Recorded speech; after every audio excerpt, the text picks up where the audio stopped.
for being here.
Go.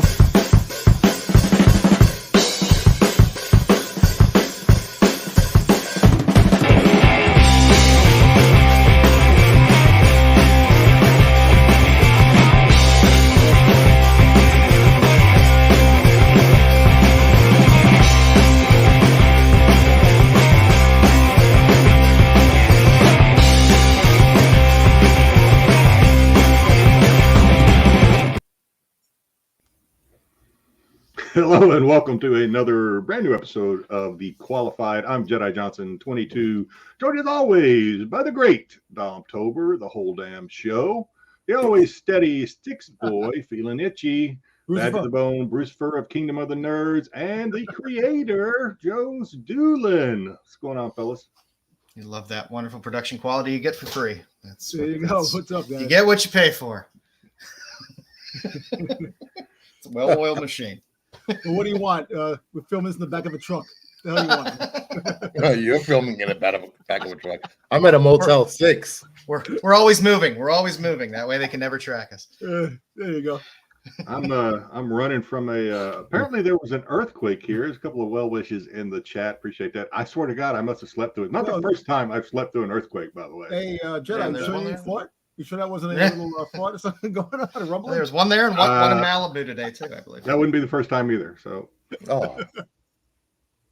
Man. So no, we're all well here. I don't know. First I heard about it is when Joe mentioned it. I don't know if Joe, somebody mentioned it, and then a couple of guys in the chat have mentioned it. I slept through it. Apparently, I took a nap.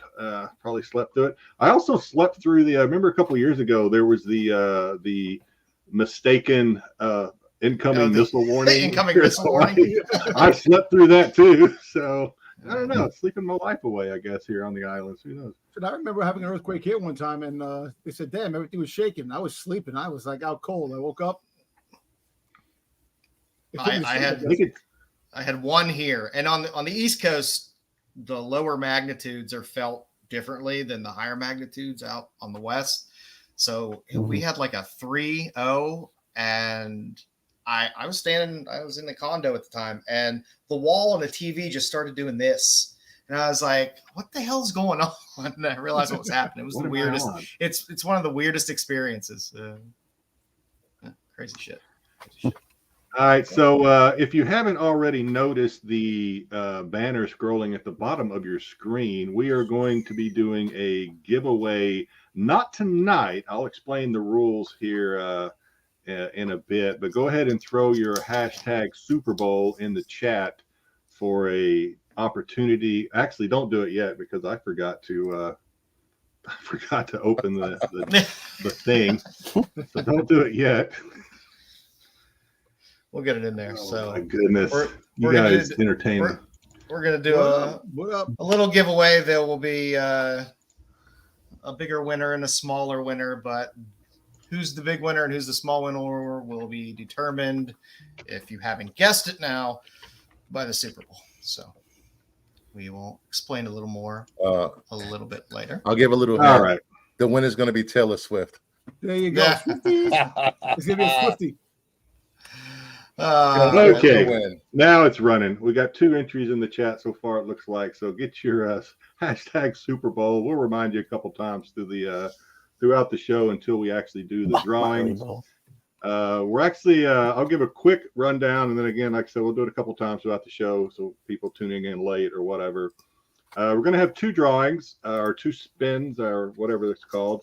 We're going to do the winner of the first drawing is going to be assigned the AFC Kansas City Chiefs.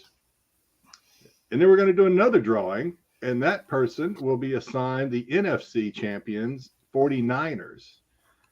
And then stay tuned to the Super Bowl this weekend, and the winner of the Super Bowl, if you have the winner of the Super Bowl, then you are the winner of our grand prize, when I'll reveal that a little bit later. Okay. Was that clear as mud? No. Yeah, it's good enough. It's fun. Good enough. Somebody Keeps people thinking. And gives some anticipation. If you're not a huge football fan, or you don't give a shit about the Chiefs or the 49ers, well, maybe you're a football fan. I'm hoping a Chiefs fan actually gets selected to be with the 49ers. That way there's some confidence there. I like drama. Drama. Maybe that'll just hedge their bets for them. I like violence. All right, Fight it out. Fight it out. Dom likes roughhousing violence. But, What are we doing first? Joe, are we going let's- to do pickups or say hello to the chat? Let's say hello to the chat, and then we'll do the outside looking in, and then run some pickups. All right, there we go. there we go. All right. Well, I think maybe this might be the second week in a row that GT Comics has not come out on top. Somebody check on him. He's here. He's here. Ed LeBeau, hope all's well with Yeah, edged him Jedi. out. There's an earthquake somewhere near you. Yeah, again, I slept through it. I'll have to catch it on the news, I guess. Hopefully everybody's okay. GT coming in second and third. What's going on, GT? Glad you're here. Ed, again, felt good to be. Yeah, 2 weeks, I think. And let's see. The boss is here. If he's not watching reruns of wrestling, Pierre Kelly. Let's rock it. Let's do it. BK, hide your valuables. BK, the Dom and his old friend show. All right, BK putting us in our place like only BK can. Happy birthday, Styx. Every week is birthday. Yeah. Bri J, what up, Dom? Man, you can give the rest of us some love out there. It's not just It's all right. fun. Thank you. I feel We know who the star is. We give deference. Cosmic hashtag Bob Marley Bowl. I think there might be a hidden meaning in there, possibly. Retrell, what's up, everybody? What's up, Retrell? Hope you are doing well. Crimson Terra, I like that name. Hashtag Super Bowl. Thanks for joining in with the contest. Spider Guy Murph is also playing. We've got 13 entries so far. A lot of people. Hey. D. Malloy and Joshua. Thanks for joining us, Joshua. Tiger Fett. Some new names in here for me. Blue Collar Dan. Some great names in here, actually. I like them. Teal Tallison. Welcome. Thanks for watching. Frankie Gonzalez. And rounding out, we'll throw GT in there again, just because he wasn't quite fast enough. Got to be quicker than that. All right, there we go, guys. Damn, Styx, man. You're like 3D pixel, man. You're like in and out, slow motion. Yeah, no, I'm gonna switch over to my phone. 8-bit Dial up. Alrighty. Sticks. Alrighty. It's time for the outside looking.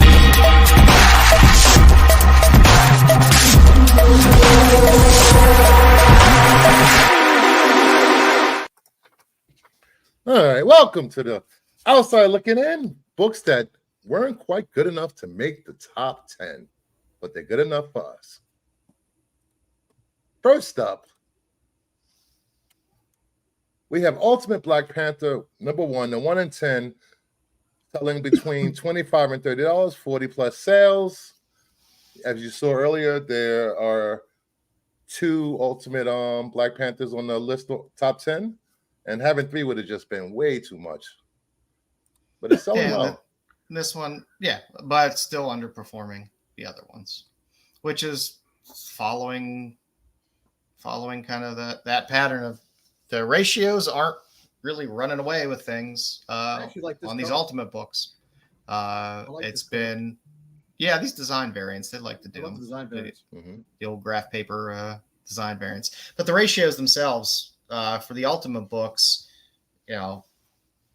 not great. I mean, for Ultimate Spider-Man for a while, you could get it under $10 when the A cover was selling for $40, $50, $60. I think this is pretty good considering that it's selling for double and triple ratio for design variant.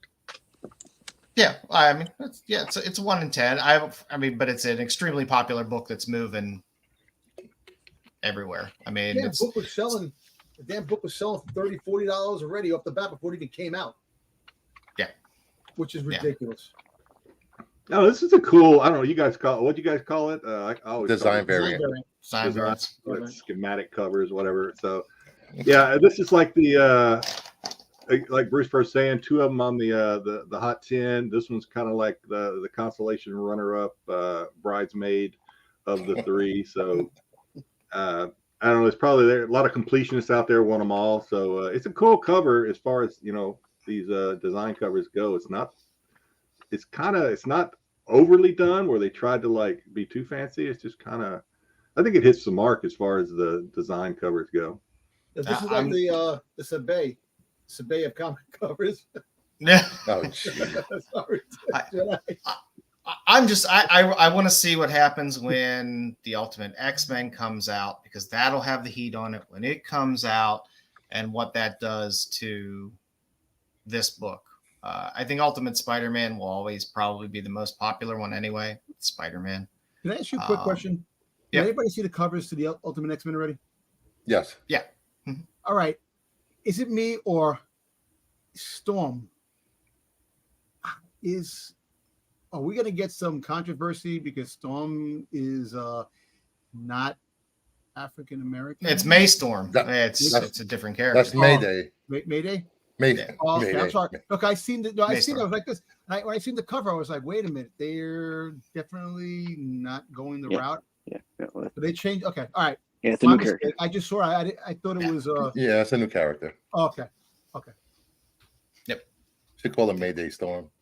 Is it Mayday Spider? Yes, Peter's daughter in Ultimate. Okay. No, alternate reality, whichever freaking universe it is. Yeah, I heard that Rob Liefeld's gonna be drawing little covers. Okay, there you go. Stop. Just stop. Let Liefeld retire from drawing forever. Remember, he's not retiring. He's just said he's going to retire from drawing. Deadpool. He's He stepping should back. retire just altogether. So, yeah, we're not rid of him. Except for Well, drawing Cap for AOA. Big chest. But it was weird. I went on a little my usual Wednesday LCS roundabout, and one store didn't get any copies. Another store had all of them allocated for their regulars, and another store had 4 copies, maybe. Mm-hmm. It was just a weird day. I think everybody was just holding them for eBay. Do you think? All right, so you think this book is going to be worth more than the Spider-Man down the road? No. I doubt it. I don't know. It might not. It might be a not so distant second because Black Panther is popular, but I don't know if he's Spider-Man. I could see the A cover going up to $50 maybe, but that Black Spider-Man cover is going to hover around $90 to $100. Spider-Man is the Cadillac of Marvel books. Yeah. It always has been. It's always been the big seller. It's always been the one that generates volume time after time after time. So that Spider-Man will hold up. Well, who knows how this will hold up? Who knows how the X-Men one will turn out when that comes out? So yeah, I don't know. We'll take a look at this in a few weeks and see how all of these titles are doing. Yeah, it would be interesting to see if this holds these numbers or goes up a little bit more next week. That would be very interesting. If it starts to sag a little bit, then So if I come across this cover, I'll pick it up. If I do Yeah, that. because they announced that second printing even before Yeah. they Oh, yeah. new comic book day hit. They've been announcing second prints really fast for a lot of books. Too fast, yeah, too within fast. Marvel. Too fast. Yeah. So It's Marvel. what do we got next? Next up, Amazing Spider-Man 210 selling between $40 and $85, 30 plus sales this week. And this is because of Valentine's Day. Madam Web is It's here coming out Valentine's Day. Valentine's Day for Get your all Valentine's you Day tickets. lovebirds. Yeah, I got my tickets. I'm going. I don't got my tickets. You're going on Valentine's Day? My wife doesn't want to go, so we'll have to go someplace else. We'll go see another movie. She don't want to see that. Tell her it's a chick flick. The Madam Web movie. You don't want to go see it on Valentine's Day. So. I don't know. Going in. We may go. Me and my son may go see it next weekend. But It's an all-female cast. It's an all female. It's like a romantic comedy. this cover, though, can we? This cover, if I can just make the observation, I never know what to make of this cover when I see it. I see so many things when I look at this cover. I used to think the seat was her butt. Yeah, Oh. like that's her like Venom sack or whatever, or she's sitting in a beanbag chair, But it's sitting just on some guy's balls. I don't know what's going on in this cover. Oh, Yeah. jeez. A lot going on It is here a for horrible me. cover, but Yeah. Madam Web, it's just the oddest character to have traction, but who knows? Like we'll see what Don Johnson's daughter can do with it. Next up, Mighty Morphin Power Rangers: The Return #1, the 1 in 50. 2 copies sold for $60 and 1 sold for $180 with a total of 3 sales. That 180 put this on this list. That one outlier. I forgot to look. Is this a Frizen cover? It kind of looks like one. Is Yes. it? Yeah. Oh, son of a bitch. There was a black and white 1 in It said 100 son of a bitch. as well, I believe. And a foil. Yeah. Frizen one covers, of for which one was an thing, exclusive. There are like Foil. me, there are a lot of Frizen collectors out there, and her incentives usually hold up pretty well over time.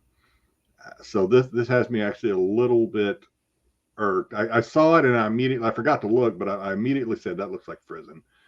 And I'm like, a 1 in 50, I will probably not be getting this unless I get lucky and stumble across one for cheap. Because What was the book that had the zombie in the cover when it was a black and white cover? That was Green Ranger? that was the Barons. That was the regular Power Rangers Cover. cover. That was a badass cover. I like that cover. Yeah, he did zombie fight covers for all the Rangers. My kids grew up watching the Rangers, so I grew up kind of watching it peripherally, with them. And wow, Ranger covers are really popular. I know Frizen has another Comics. I think it might be a Con exclusive foil and stuff that's really popular. Kirkham just released a really hot. I say just. It's probably been a month or so ago.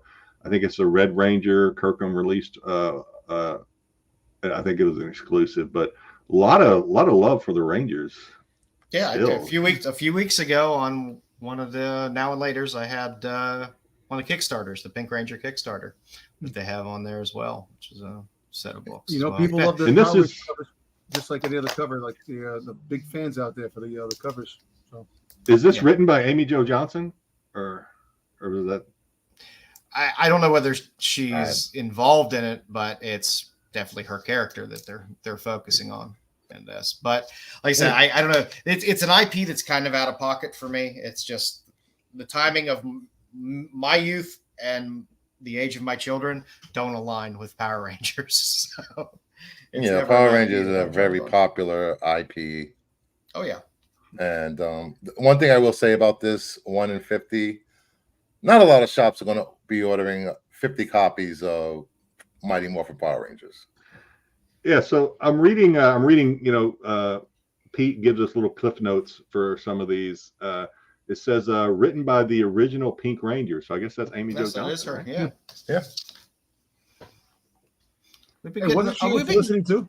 She was in Felicity, wasn't she? I don't know. We've been getting a lot of actors writing series and stuff recently that have been coming in. and starting to write more. So it's interesting. It's nice crossover.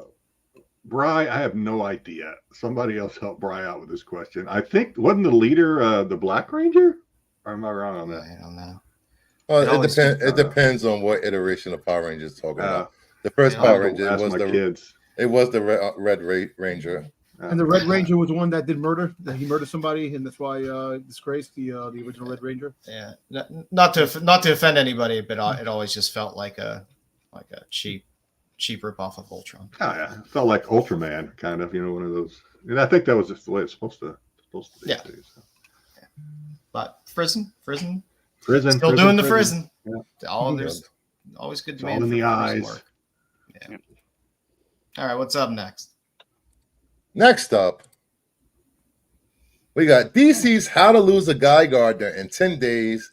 Number 1, the 1 in 25, selling around $35 and only a handful of sales. I love this cover.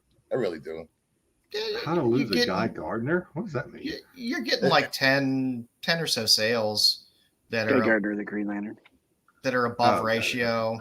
All the listings for the most part are above ratio. It's a fun little ratio that I don't think people were thinking about. So I don't know how many stores were really going heavy on this. Yeah, it's a collection of romance stories. Yeah, that's all it is. Between different DC characters. That's why Barbara has a handful of dick on the cover. Grayson, that is. There you go. Bruce Frizzen, old softy. He appreciates a good romance novel, good romance story. I do. Long as it turns out that they all get killed at the end by a zombie or vampire, or just a ship just sinking or something. That's my romance for me. Horror. I think it's a cool cover for Zombie Titanic. That's what Bruce for wants. Yes.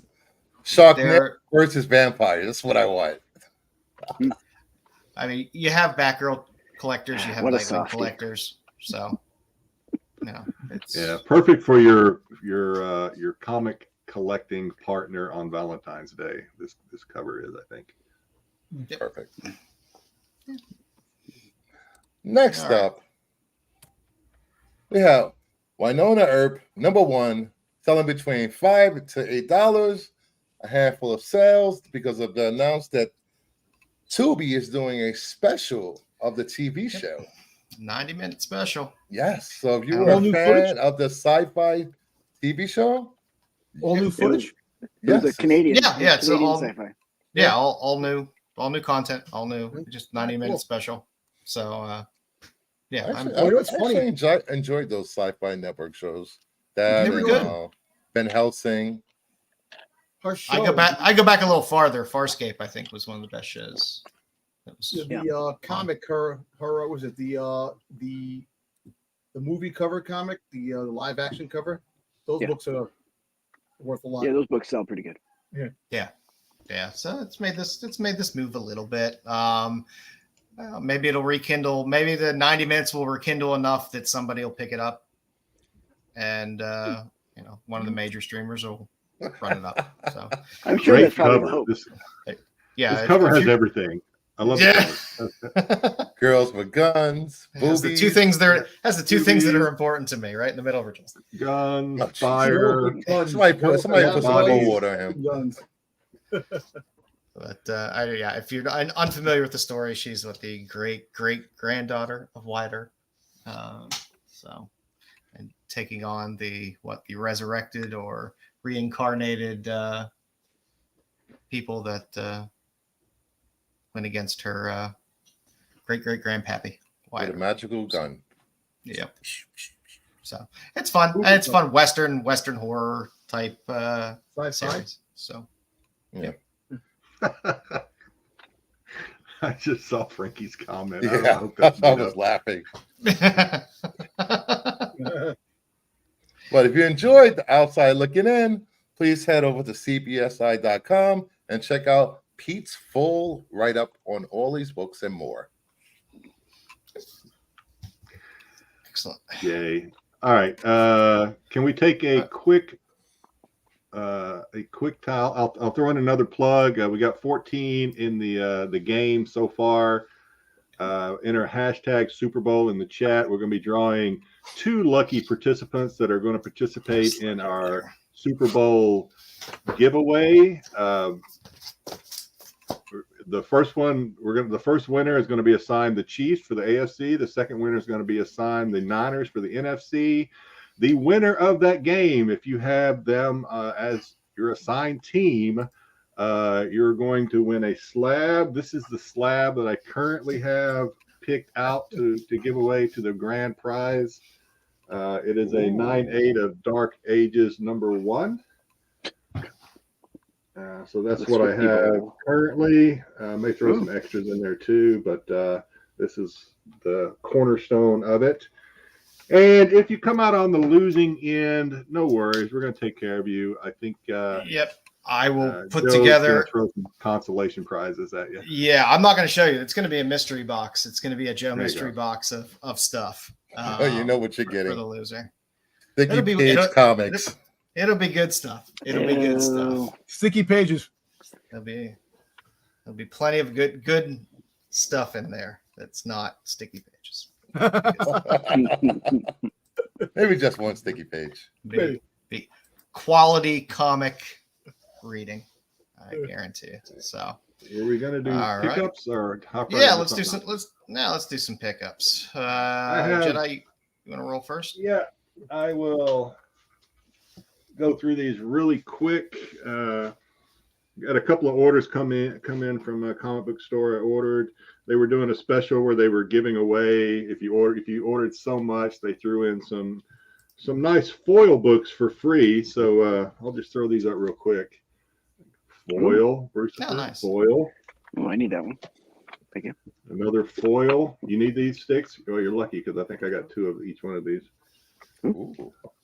Another foil. Yeah, X-Men. You foiled me again. I only got 1 of these, so I'll probably keep in the. That's nice Takayama. David. X-Men. What's that? X-Men Red? Nick. If you say so, I don't know. I think that was another freebie they threw in. They just sent me 1 of those though. I got some Frizzen. There you go. Oops, another Frizzen because they like to throw different colors at you. Nice. Yeah. Is that a Grim? That's Grim. Got some Looks like Grim. Zerdy Vampy. Nice. Oh, yay. That was nice. Another Zerdy Vampy with a different color. Those are some pointy vampies. I told you, pointy nips. Another Vampy. I don't remember who did this one though. Another Vampy. More David. Oh, nice rug. Yep, here it is. Nice hips.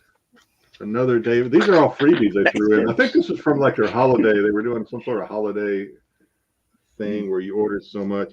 And then I got another one of those. Some Gwen. Oops, let me get my big paw out of the way. The spot foil. Yeah. Nice. Yeah, Bruce. Another one of those. Jeepers. Finally got my 2 Norts in. Nice. There you go. Are those the foil ones? Are those the foil ones? Or? No, no, these are The regular. yeah. These are the 1 in 25, I think, or 1 in. The foil wasn't Nord, was it? It was just that cover on Wonder Woman. Wasn't it that cover on Wonder Woman? And then What was that, Joe? Was the foil a Nord's when he did that, or did it end up being the most recent Wonder Woman and he just put that cover on it as exclusive? Correct. It was the most recent. Yeah. Here's a foil Tyler Kirkham. Ooh. These are all freebies. That's right. Like I said, this is some sort of. Jedi has ordered. more that I do. No, these are all freebies because, like I said, I think I ordered if you ordered over $100 worth of stuff, they threw in a bunch of clearing out their warehouse, I'm sure. But anyway, that's all I got. A lot of those freebies will. I guess a couple of them are going Styx way, but. Yeah, it stinks. All right, who's up? I'll go. You want to go? Yeah, why not? I'll start out with some Funko Pops. Funko Yeah, Pop. you're getting more Funko Pops. I saw it. I had to pick them up. This is a gift for someone. 602. Sylveon. Pokemon. Yep. That's not for me. Pokemon. It is. And June, the Swan from Gatchaman, or Battle of the Yay. Planets, that is known here. Or G-Force. Or G-Force. Yeah. I got the whole set. Nice. My first I picked up a few things this week. Mosaic, #1. This is from a claim sale. Mosaic. It's Mosaic. Maestro, Scotty Young. Ooh, that's a good pickup. That's nice. Is this the one you War wanted, and Styx? Pax. Yeah, that's the one I would bet on. They gave it to you. All right, I'll give it to you. Man, it is Styx's birthday. Shazam, Happy birthday, #4. Styx. Nice. I love the. This is like Hey, this is like a anything great with- cover. Yeah, it is. Phantom Stranger, #1. Little news. Oh, nice. Very nice. What is this? A Superman comic. I don't see the number right here. Superman, Whitman variant. There you go. Mm. Yellow dress. 61 maybe? X Factor question. 10. Where's the- What? Good Yeah. question. The Whitman variants for DC are like the Mark Jewelers for the Marvel, right? No, not Wait, really. DC has Mark Jewelers. They do Yeah, too, DC right? is Mark? working. Yeah. Okay. So the Whitmans are like the Marvel Whitmans. Like the Whitmans too. Yeah. Because, okay. Yeah. But the Yeah. DC ones, they aren't second printings or later printings. They came out around the same time, but they were sent to Yeah. Woolworth and Okay. all these department stores.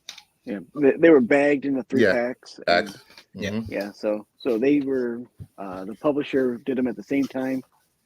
Different. Now let me ask you a question: do you take them out of the bag, or you leave them in the bag to put them in sleeves and boards?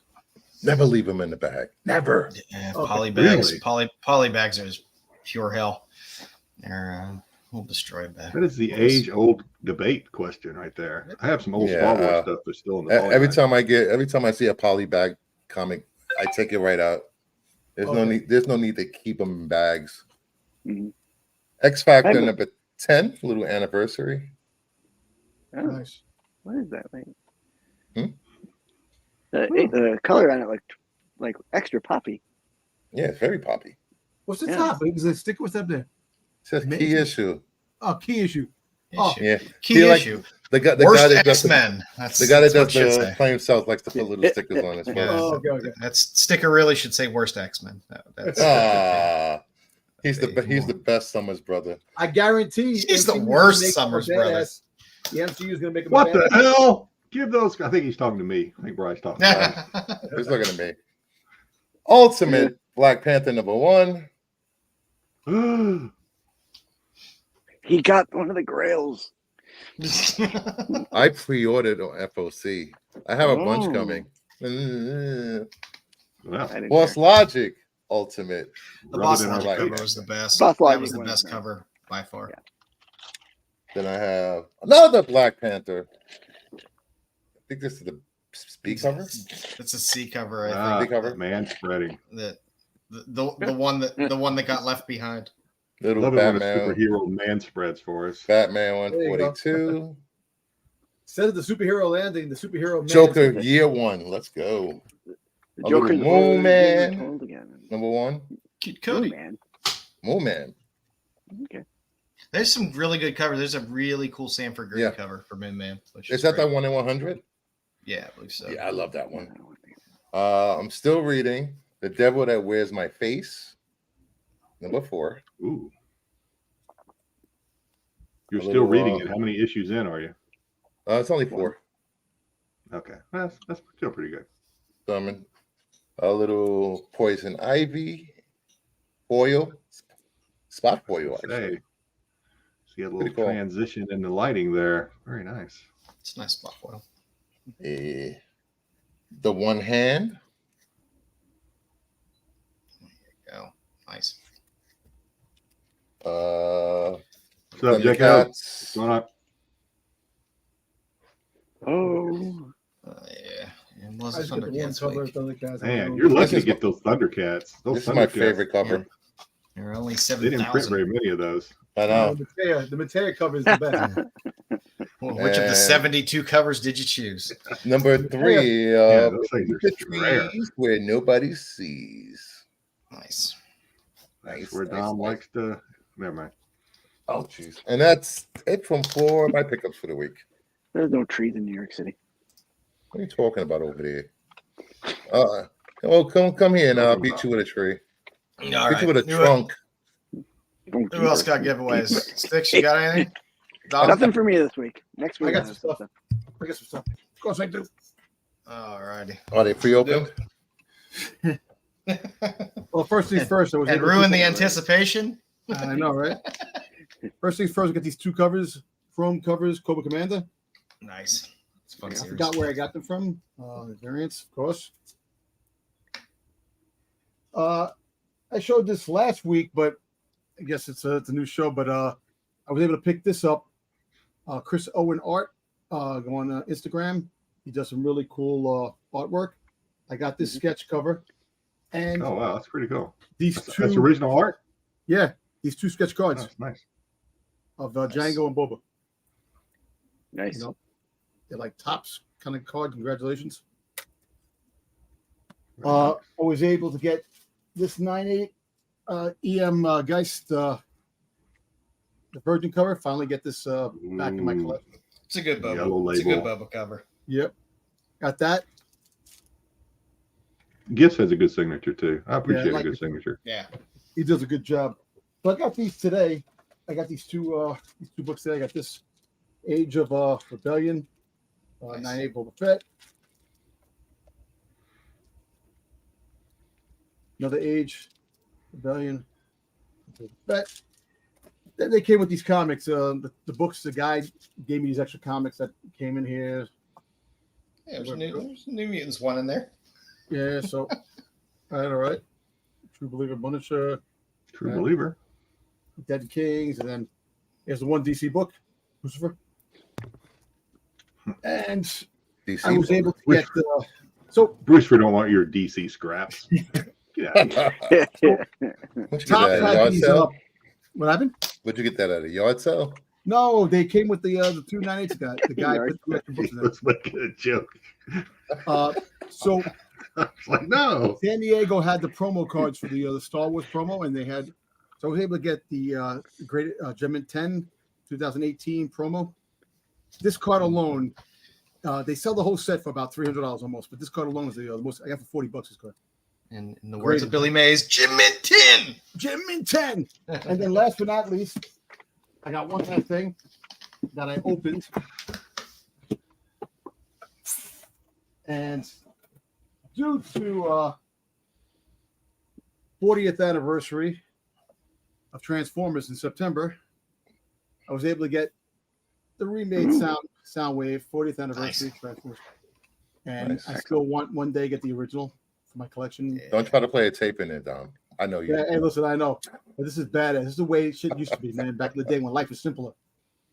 Yeah, go. so I was able to get that really Nice. cool. Get all the Sweet. tracking card. I like that. But Is that the same artwork on the cover, or is that new artwork? yeah, it's the same artwork. It's just brightened up a little bit to look It newer, looks I a guess. little different. So I A just, little bit. And couldn't the back is the same, you know. They Yeah, might have changed the that, back. I don't know what the The box It's probably hard weighs to- about half as much as the original.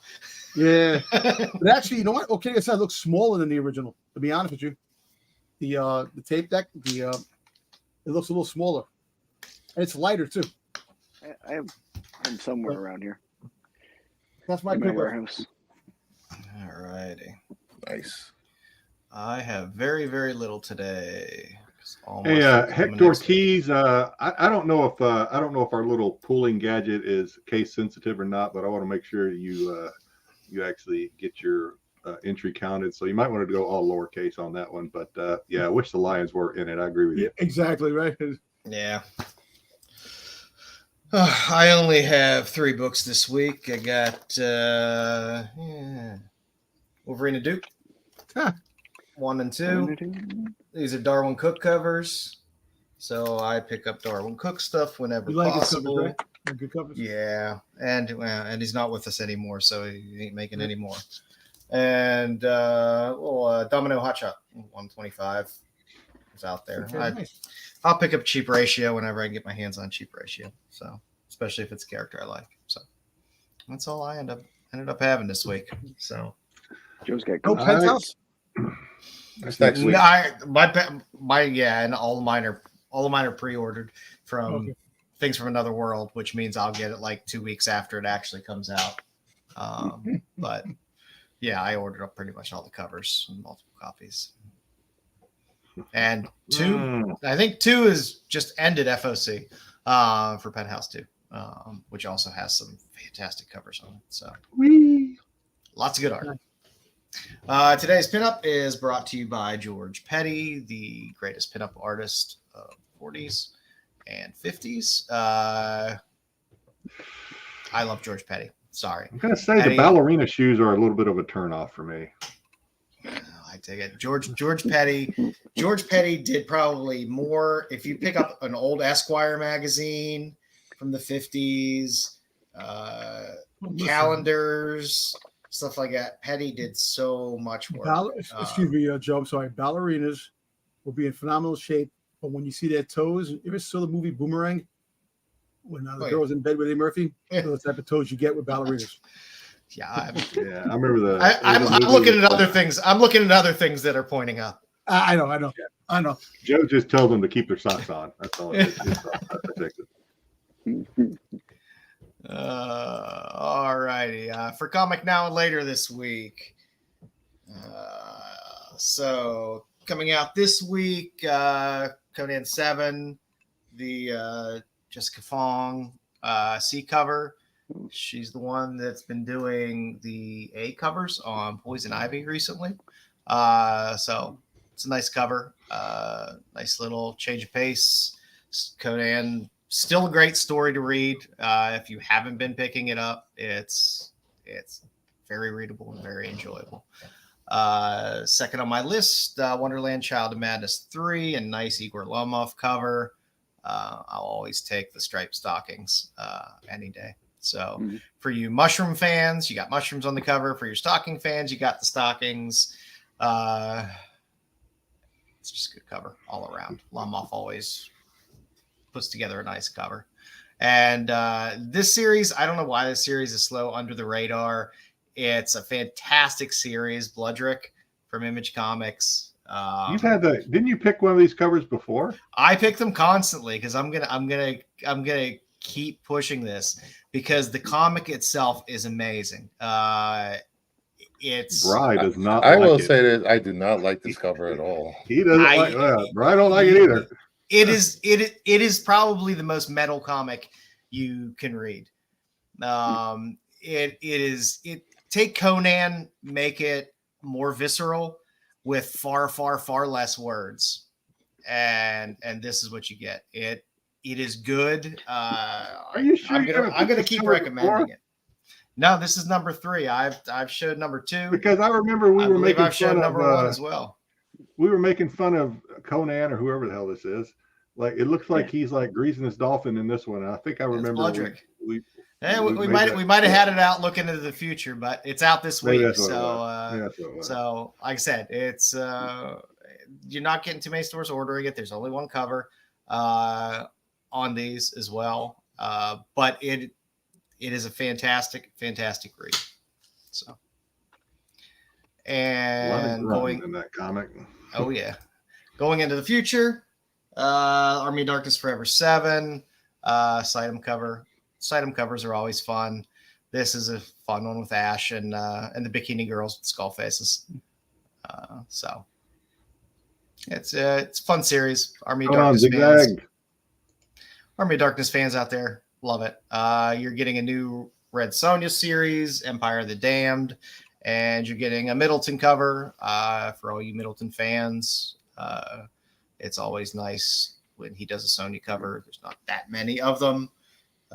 So there'll be the whatever price point you like of this. If you like Middleton, you can get the cheap trade dress for, if you order pre-FOC for under $3. It's Or a good cover. I like that one. Yeah. I like that one. or- What do you think, Bri? What do you think, Bri? What do you think about that? A little better.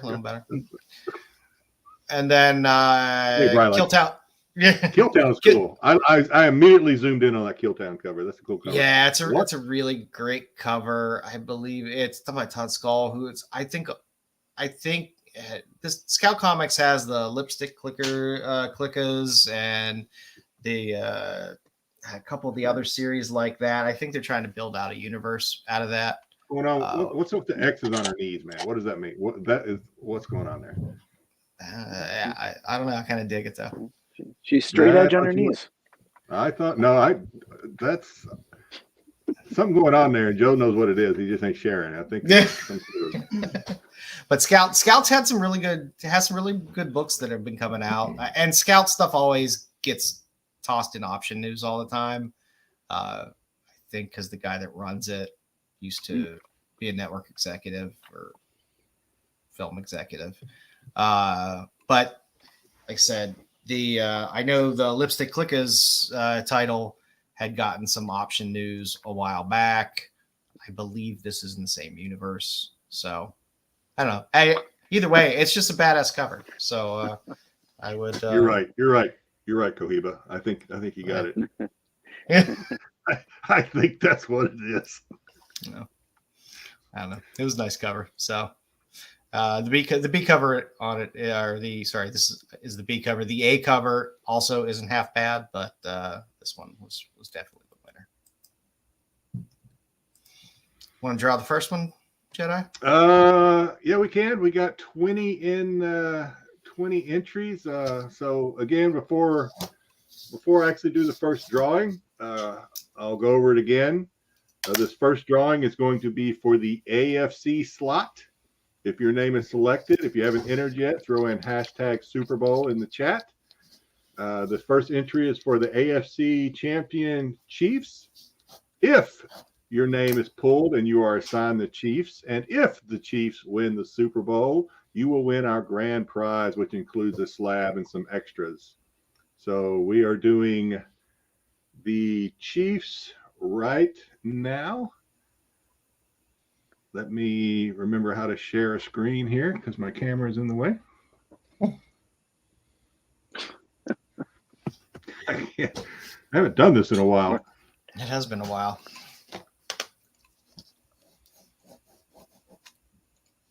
All right, so we've got 20 in the entries, and we'll go in 5, 4, 3, 2, and 1.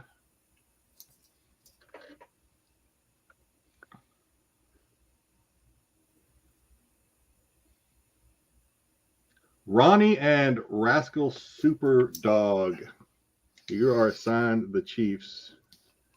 Congratulations, Ronnie. Just reach out to me or Jedi with your details, and then based on how it turns out. Yeah, I mean, you can do it now, or you can wait and do it because we'll announce the winner next week. Also, so. All right, we'll hold on to the next. We want to hold on for the next one for a little bit. Yeah, we'll let. We'll see if some more folks want to jump in. Yeah, and I think you can still throw your hashtag in there, and or we can do it right now. Whatever you guys want to do. We got 41 viewers. We can do it now if you want. Yeah, why not? Up to you. Yeah, let's go ahead and do it. Run both. We got 41 viewers. All right, we're going to draw again. This is for the NFC 49ers. If you are assigned the 49ers and they win the Super Bowl, you win the grand prize. Ronnie, you cannot win twice. Both teams. 3, 2, 1. Yeah. Here we go. Ronnie can't win twice. Nope.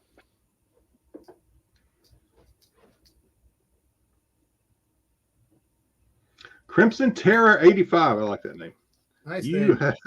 Hopefully Ronnie is a Niners fan and Crimson Terror is a Chiefs fan. That just creates drama, and I love drama. So congratulations, Crimson Terror 85. You won't know who to root for during the game. It's going to be great.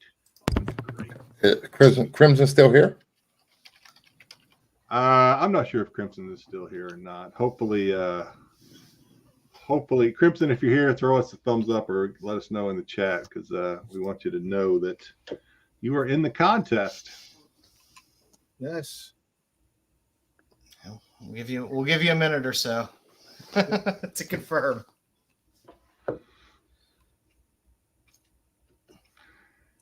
In the meanwhile, we can go on with the next next segment if you want, and hopefully, To redraw both. Oh, we love you, Zachy. So will Swift give the Super Bowl a bump? I know the Super Bowl always does exceptionally well. Hey, Crimson's here. Congratulations, Crimson. Yeah. Hope you're a Niners fan, or actually, I hope you're a Chiefs fan. So there was some news out this week that the Super Bowl is getting some advertisers for demographics that they haven't gotten in the past or haven't gotten for quite a long time.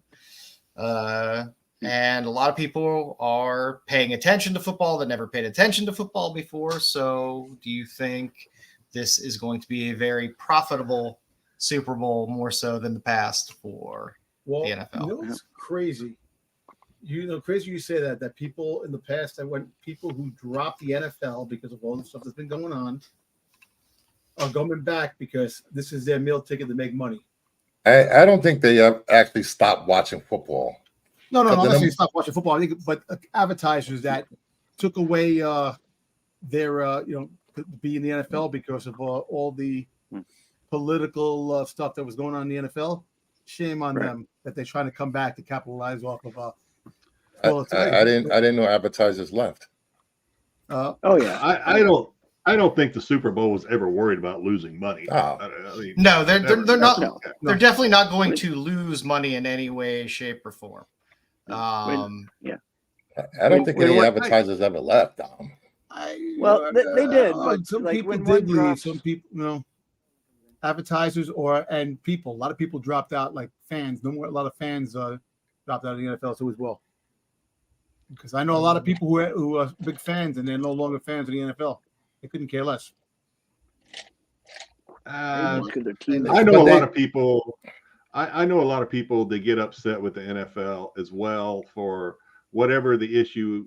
Whether it's a social issue or, of course, with Taylor, there's a political angle to it too. But just about everybody that I've ever known that says I'm done with the NFL has come back to the NFL. The next week. They might boycott for a week, a month, whatever. Mm. They come back. It's America's #1 sport. It is ours, and people are going to come back to it. I mean, it's just the way it is. I'm more concerned. You know what interests me is the whole thing with Taylor and the camera going to the Taylor up in the stands. Okay, I think somebody did a count or something because there's a big deal about. It was like 30 seconds.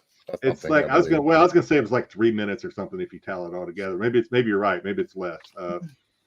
But it's like, who cares? They always pan to when a player does something well. They always pan to the girlfriend. They always pan to the parents. In this case, Kelsey has a famous girlfriend, so okay, I'm okay with it. My big thing is, I don't know if you've been keeping up with this, but Taylor has a concert in Tokyo on Saturday night, which I believe Saturday night Tokyo Tonight, time. right now. It's right now. So, Well, and there's a big deal. Will she make it back in time? I think she will. I don't know if this was a joke or not. I saw on one news channel that NORAD is going to be tracking her plane like they do Santa on Christmas Eve or whatever. That's funny. I think that's funny. If they actually do that, that'll be funny. That'd be great. Yeah. Whatever. Did you see his last girlfriend? His other girlfriend that he dumped because of Taylor Swift? She was much hotter than Taylor Swift. But Taylor Swift has money. Taylor Swift has money that makes it even hotter. So money makes somebody hotter. So I venture to say money would make me hotter too. So I mean, it's just you don't need money, Jedi. You don't need money. Thank you. Get this goddamn ticker off. Get this ticker off, Jedi. I can't get it off. Oh, wait a minute. Why can't you get it off? I thought you were. I don't know. It won't go away. There we go. It's gone now, right? Yeah, it's gone now. There we go. Okay. All righty. All right, I'm fine with Taylor Swift at the Super Bowl. I think it's I'm cool. fine too. Whatever. I don't. Well, I'm just fine with it regardless. Kahibo's right. Jeez. It's been done before. Madonna and Canseco, J-Lo and A-Rod. It's not like it's new. I know. No, it's not. How dare you? Although Canseco is, come on. I don't know what Madonna and Canseco was. Well, listen, Madonna was with The man could pitch. Dennis You know. Rodman. Taylor Swift has saved the theaters. She saved music. Now she's going to save the NFL. NFL doesn't need saving, but they Save like the to roll MCU. around in more money. So Well, they're gonna have some strange people who are Swifties that are definitely gonna be watching it because of her. So Well, Yep. depends if they watch it. That's more advertising revenue for everyone. I know. Well, I think Wow. maybe one of the topics that I perceive is you're looking at different companies advertising are looking to advertise during the Super Bowl that wouldn't normally advertise during the Super Bowl because normally the audience is not necessarily their demographic, whereas obviously Taylor's demographic is younger, female. I don't know exactly what her demographic is, but it ain't old farts like me. So you might see some different companies that maybe you haven't seen before. I think the ratio of male to female of her fans is 54% female and 46% male. Okay. yeah, But they're all younger, I right? don't, We're I don't talking like believe that. Well, millennial they're all Josh's age. Josh I'll International. tell you what, I Comics. don't really care about the Super Bowl. I'll be working. I'm more of the movie, the trailers and the commercials. Couldn't care less about the Super Bowl. I don't care. Deadpool and Wolverine trailer. That's what I want to see. I don't care. I can't. Godzilla. I mean, King Kong. Want to see that? I don't care about this. it's hard to watch a Super Bowl because what should be a 3.5 hour game ends up being stretched out into like 6 hours of My Cowboys are not there. I two don't give two plays. shits. And I just want the Well, halftime there's- show. The 15 pre-show minutes and of the pre-show. Usher. Let's go. Usher, the big thing now, not the big thing. The big thing's going to be Taylor all the way through, other than the game. Usher, who is Usher going to have? Because Usher does a lot of what do you call it when he has when he has people co-sing with him or whatever. Justin Bieber? I know Alicia Keys. I think he's going to have a lot of special guests during the halftime show, so that'll be kind of. Gwen Stefani. halftime shows are awful. I heard Always. Britney Spears may make a show, may make an appearance. Oh God. No, Some knives. Britney's done with music. Swinging the knives. Yeah, GT Key Comics. I don't know. I don't know. Don't Like I know. said, I lost a lot of interest in the NFL once they did away with chop blocks. Dear Lord. Moana 2, instead of what was originally going to go out on Disney Plus, is coming to the big screen. I just enjoyed this quote that was out of the article that Disney's strategy is no longer about spending a lot of streaming content, spending a lot on streaming content in hopes of attracting Disney Plus subscribers.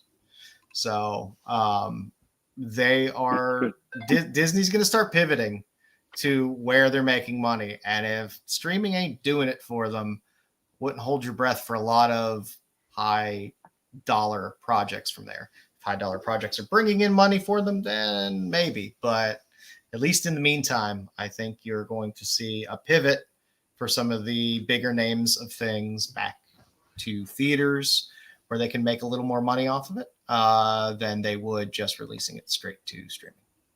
It's funny. When they announced the Moana live action, people complain, "Where's our Moana 2? Where's our Moana 2?" And now they're doing it. Why it's got to go to theaters? Why can't it go to streaming? Well, I mean, of course, everyone wants streaming because it's free. Mhm. Well, Right. I mean, if you're already paying for streaming, then you're not paying additional monies for something. So, of course, but Disney that's why they give you live actions of animated things, because they like money, and movies make money for the most part, especially things like this, where it can run in the theater for a prolonged period of time and just continue to draw in cash. So. Well, Yeah, all of them. Cohiba's noting that Disney's cracking down. We were talking about that last week. That a lot of the streamers are because their churn rate is grotesque in terms of the amount of subscribers they lose on a regular basis. So they have to stem the loss and force people in. I don't mind that they're doing that, because you shouldn't be able to pay for a service and people that live half a country away freaking share your passwords for all your streaming service. It's ridiculous. You live in the same country, if they put quality stuff, if they put the money they put in movies on the streaming services to make quality shows, they would have had a lot more people. That's not true. I mean, all of quality shows. Not all of them are quality. You can count them on one hand. If you really, you don't watch anything. How do you know if it's quality or not? I watched everything from the fucking beginning when the shit started. Right. I mean, all of this, like I said, all of the streaming services, because we talked about churn rate last week. All of the streaming services lose anywhere from about 40% all the way up to almost 70% of subscribers in any given year. So some of those people leave and they come back. Some of those people never come back. So they constantly have to keep making up those losses with new subscribers. And that's every single service that's out there. Web is not part of Disney. It's not part of MCU. It's a Sony movie. So that's why Disney's not putting anything out for it, because it's a Sony movie. Yep. That's true. So, I think Disney still holds the toy licenses for these characters. They need Spider-Man. They want to go back to what they're doing. They need Spider-Man in their arsenal. That's the only character that really generates the money, and Sony has it. And all the shit thank you very much, Dom. That is a perfect transition. Yep. Iger came out and said the Marvel Studios is starting to focus on some of its stronger franchises moving forward, and he'll leave it at that. So, which means absolutely nothing. Yeah, I was gonna say, what does that mean? It means it does and it doesn't. It means don't expect us to fuck about with stuff that's garbage, not going to make us money. Like Ant-Man, like the Marvels. Ant-Man was a funny movie. All right, Quantumania was funny as hell. It didn't make the money that it has to. Like the Quantumania was an awful fucking movie. What? It was I liked the first thing. The first Ant-Man movie was fine. I'm sorry, but Quantumania was a piece of shit. The original Avengers is what generates money. Sam Wilson doesn't generate money. Captain America Steve Rogers generates money. That's the problem. These actors aren't coming back down. They're never coming back to these roles. That's the characters that make money. The original characters, they're not coming back.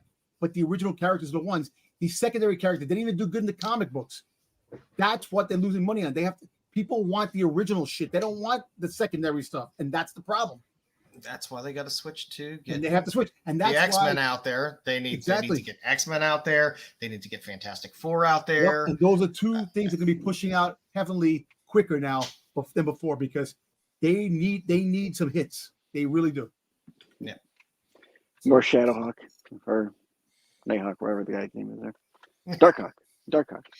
So we'll see. I mean, I would, like I said, on Disney Plus, I would expect to see more cheaper produced things going forward, not massive budget things. We got Secret Invasions. That was awful. It's sad. You know what? This is what happened. Okay, so I'm sorry. Styx, go ahead. I was going to ask if anyone, because this week Marvel, Kahiba said it mentioned it in the chat about the Marvels. Marvels dropped on Disney Plus this week. Did anyone who didn't go to the theater watch it this week while it was on Plus? You did? Yes. I'm gonna watch it this weekend. I'll watch it maybe when I'm bored. I thought it was fun and funny. I enjoyed it. I did. I enjoyed it. It wasn't a great. It wasn't. The Avengers. People are not jumping over the stands to go see Captain that America, movie. but it was good. That's what I'm trying to say. Sucked. Like I said, it doesn't have to be a blockbuster. It doesn't have to be at the level of an Endgame or something like that. People just want to be entertained, but they have to watch their budgets. From what I've seen on social media, because I'm the social media guy of the channel, a lot of people didn't really, Dom? I am. I watched the damn thing. I know you're on IG. IG doesn't count. It seems that people that didn't go see it in theaters and watched it at home really enjoyed it.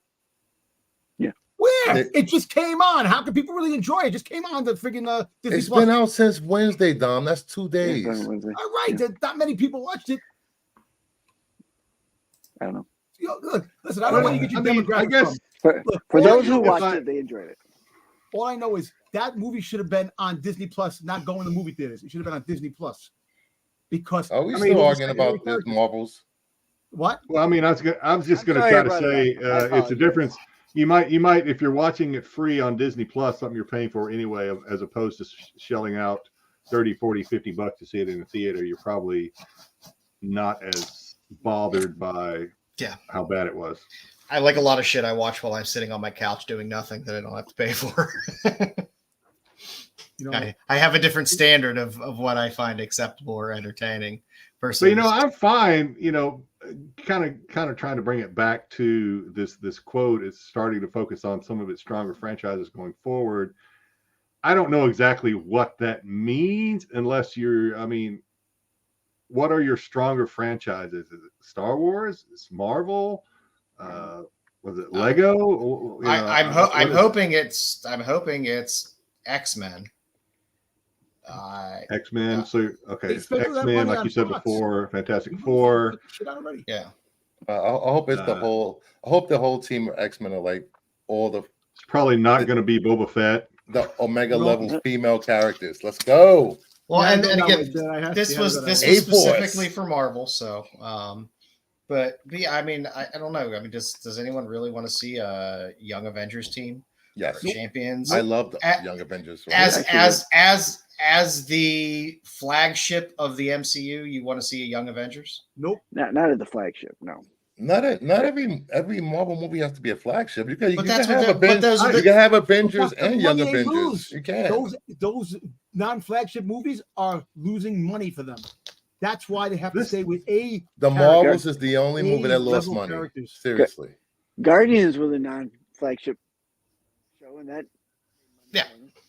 Yeah, it was, but it was a strategy. I don't know. This statement is so vague. I don't even know why it's newsworthy. To be honest with you, I mean, it is. I mean, one has to question it. Does that mean they're going to veer away from C and D list characters? I hope so, because it's focus more on meat and potatoes. We got 2 Avengers movies. What's the big deal if we have a Champions or Young Avengers project in the works? Characters suck. I don't think. How do you know they suck? Have you read Young Avengers? Suck. The comic books suck. So if the comics suck, it's gonna suck on the screen too. Did you read Young Avengers ever? I read it. I read it. I got a clip of Dom. No, the real point is I don't give a damn. Dom hasn't read a comic book since 1984. Exactly. And that's what books are good. The Punisher. There's nothing wrong with them doing, smaller scale characters like Young Avengers and stuff like that. There's nothing wrong with that.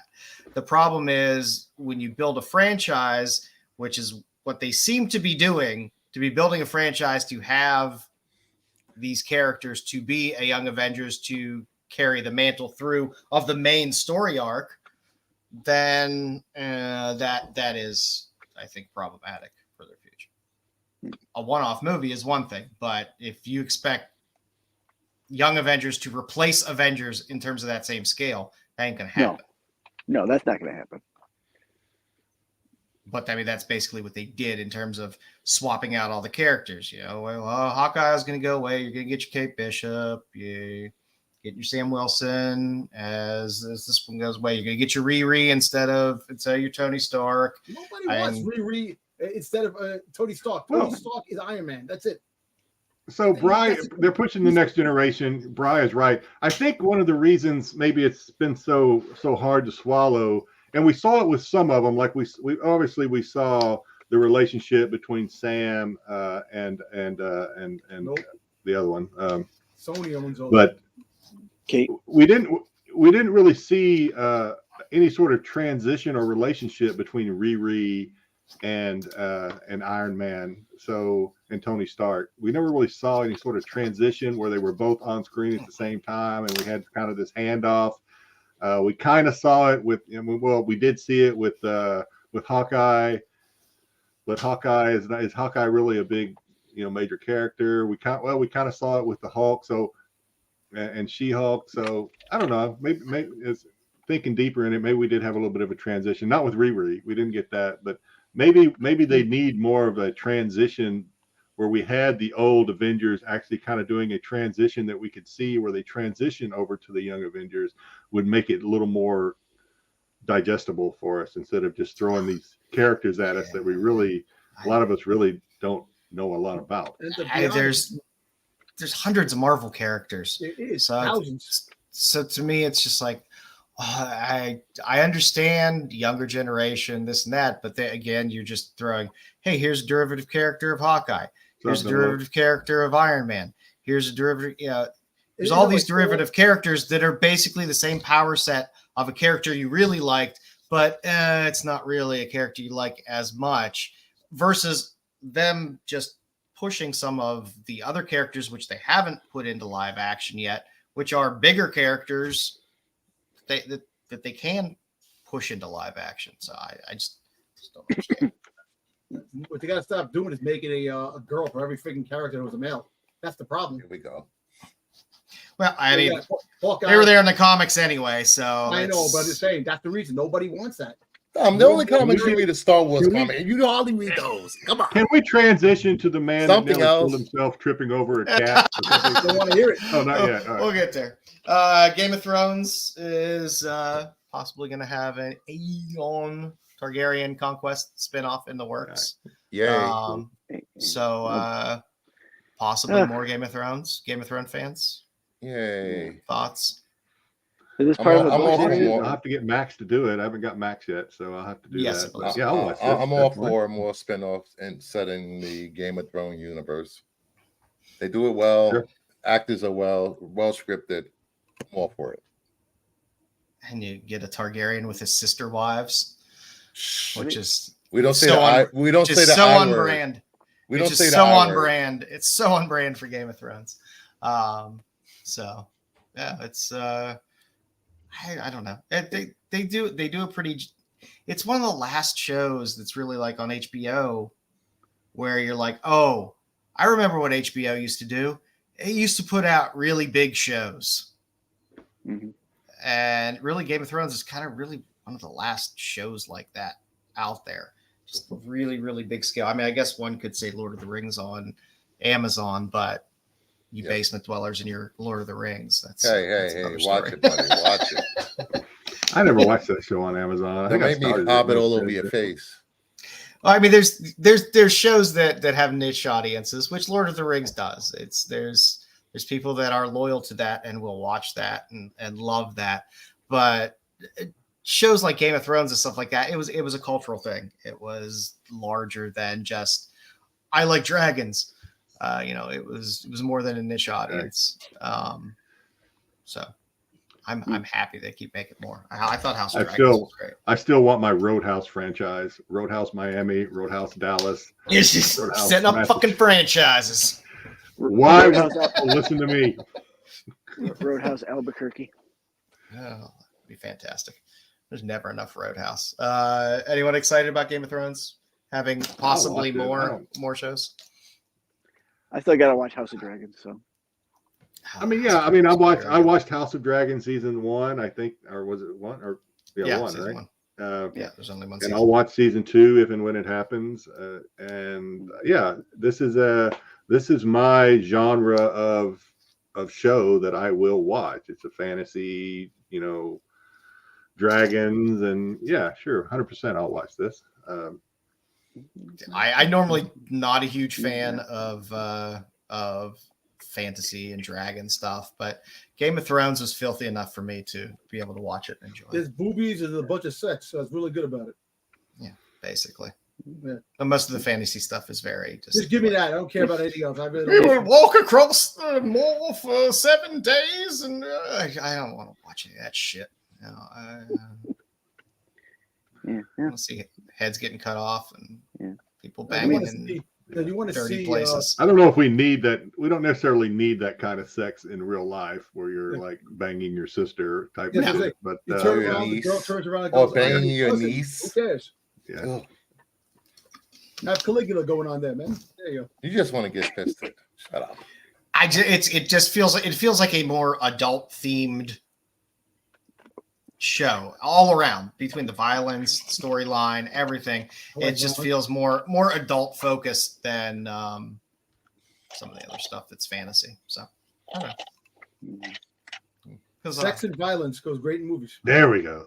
This is the first I've heard about this, Joe. Okay, so I came across this story. This UK man survived after sustaining a broken neck, fractured spine, smashed ribs, and blood in his lungs, and other car crash type injuries after tripping over his cat. That cat had revenge on him.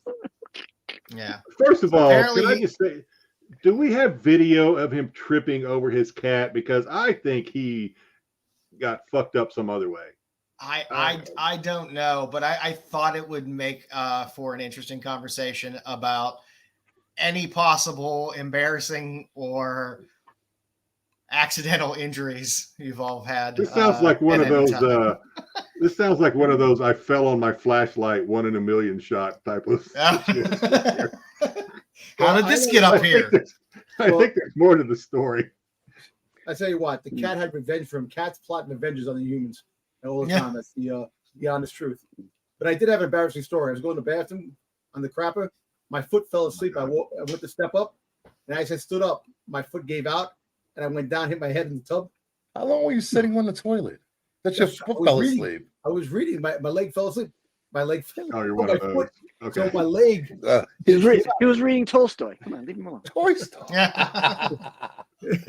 He was reading Wuthering Heights. Yeah, no, he was right. Did he fall out a window after he tripped over his cat? There is more to the story. No, he was drunk. He was probably drunk. I kept reading through. I was like, did he fall over it in the road and then got hit by a car? What the? No, he just tripped over his cat and apparently sustained all these injuries. Fell down the stairs. Yeah, well, I'm going to resist, but after listening to Dom's story, I'm going to resist to ask the question: who reads on the toilet? Anyway, I mean, I don't know. I do. Some people do. I'm do. Not to get too TMI here. I do my business and I'm gone. But my brother will sit on the toilet for hours and read his phone, whatever. He's one of those. So I've never gotten that. I want to get in there, get out. Yeah. Finish my day. Let's go. Do my business and go. Remember, look, I have a saying at work: you shit on their time, not yours. So I go to the bathroom and I'm in the bathroom for a while when I'm at work. There you go. And I'm live. So now we know we get 10,000 reels while you're sitting on the toilet. Yeah. Yes, that explains an awful lot. I enjoy reading on the show. I've hurt myself doing some not so physical things. I've torn ligaments in my knee just by turning. I was taking martial arts classes in my younger days, and I just twisted on my knee and popped the ligaments. Had to get knee surgery. Not too recently. The guys know this. I don't know if I've talked about it on the show or not. I popped a hammy. Yes. How did I pop a hammy? Walking into Walmart. That's how I popped a fucking hammy. Not running, getting out of my truck and walking into Walmart. And as I'm about to walk in the door, I hear a pop, and I feel like somebody shot me in the leg. So yeah,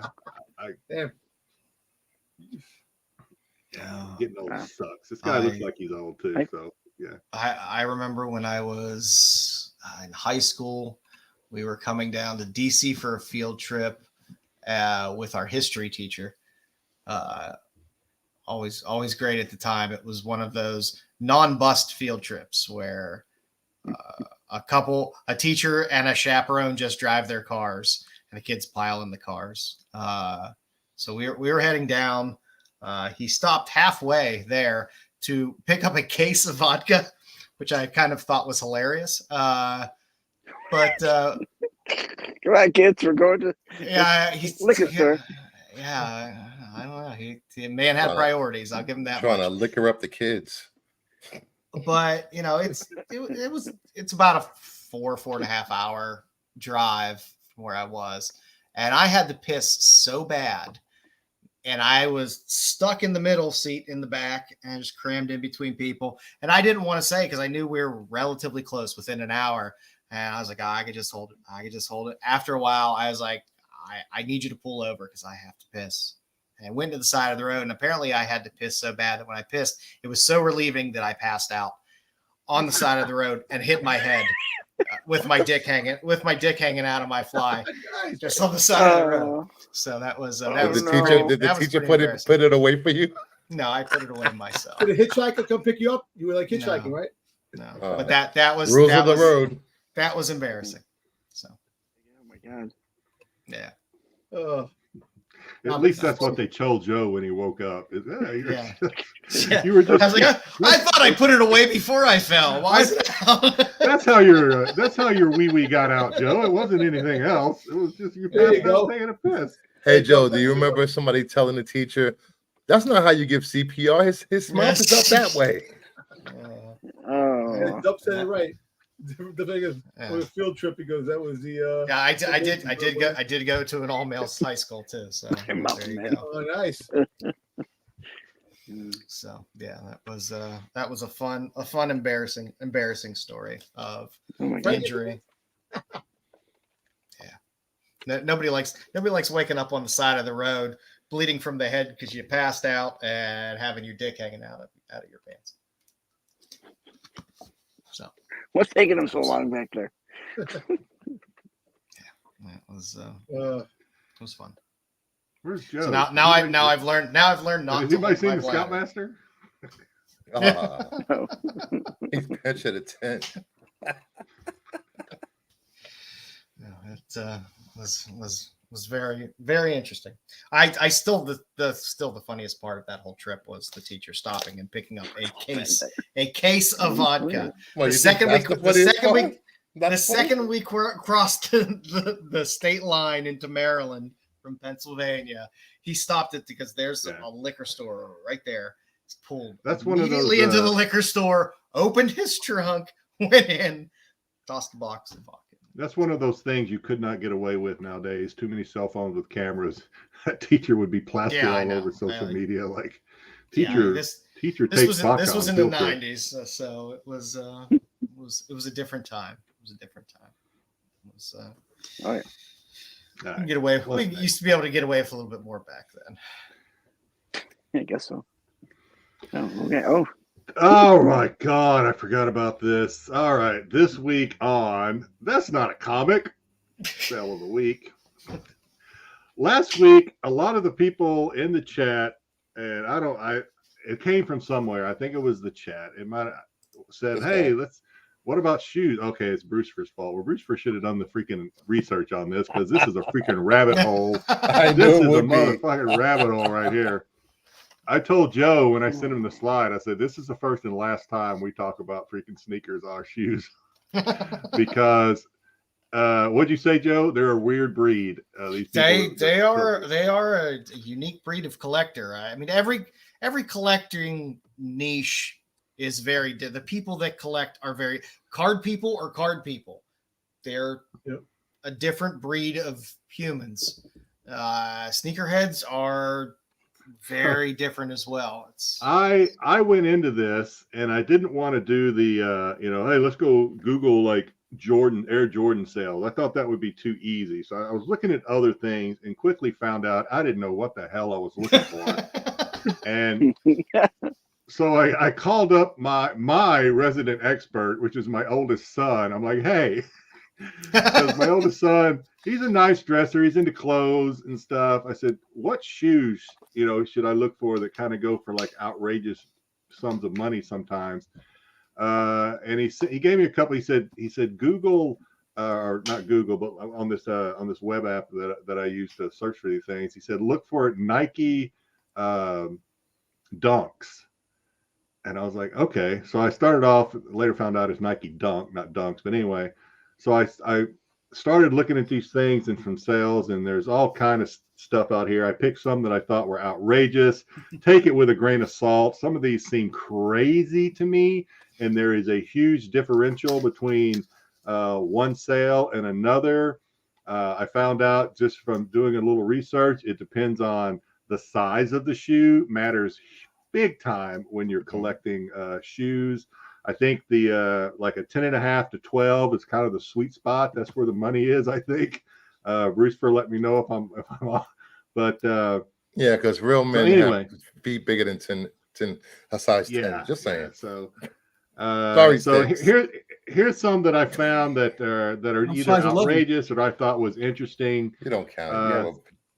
But I don't count. Take it with a grain of salt. So That's a New Nike York SB size. Dunk Low, I love you, Bruce. yellow. All right, hang on. I'll let you guys get this out of your system. Fight about shoes for a while.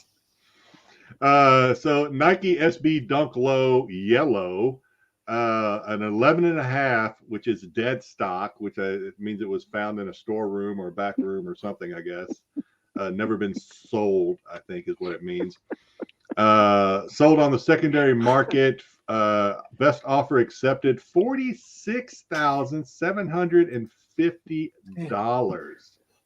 All right. Back in just a couple of weeks ago in January.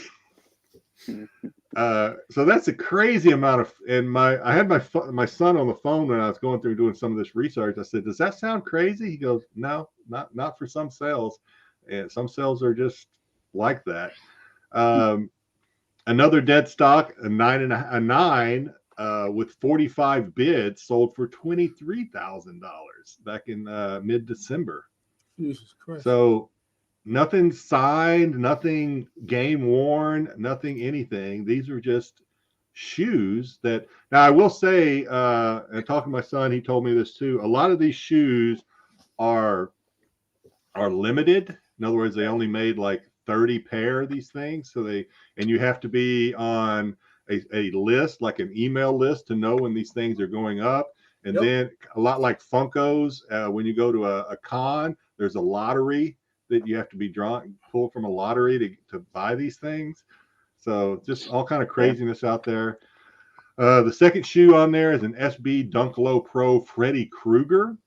There were a lot of these ranging from, I think, some dead stock to some actually used ones that were out there. Even the used ones sell for a little bit of money.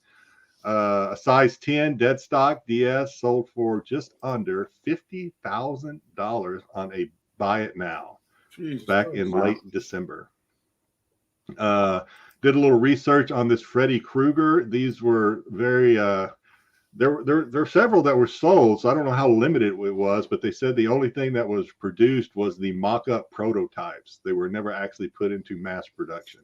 So and then for an auction, a size 9 that was listed as like new sold for $3,350 with 103 bids a couple of weeks ago. Darn. And then Grateful Dead also have a shoe, multiple colors. So SB Dunk Low Pro Grateful Dead, there was what they call the Orange Bear. I expect a comment from Bruce for any time now when I say Orange Bear, but anyway, I don't. What does that mean? I'm not commenting on bears. Does that mean anything? Well, you did last week, so I just figured I'd talk to you a softball there. Well, they have those dancing bears that are their logo. Yeah. An Orange Bear, size 10.5, dead stock, sold for just under $5,000 back in late November. And a Yellow Bear, I think there's also a Green Bear, but a Yellow Bear, size 13, which not a whole lot. I mean, not a whole lot of us wear 13. That's getting up into the larger size foot, but just under $1,000 with 27 bids. Just like a week and a half ago. So. Wow. There you have it. Yeah, I said I had to call a friend or call a son on that one because I was out of my depth on shoes. But we said we would try to talk about them, and now we have. So. If I was to get any of these bear shoes, it would definitely be the white bear. Easy anyway. There it was. Yeah, it's you waiting for that, weren't you? Some of these collecting niches, it's just. I don't know. The Grateful Dead. I don't know how if you're watching us on a TV or you can those Grateful Deads look like they're made out of yarn. It's such a weird texture look to those shoes. It looks like it's a weird look to those shoes. But anyway, yeah, shoes. I don't know how I don't know how Grateful Dead fan has the money to buy those. They probably spent all their money on bootleg shows, tapes, and whippets. When I first asked my son for advice and to kind of point me in the right direction, he goes, "Dad, you are not going to start collecting shoes, are you?" I was like, "Hell no."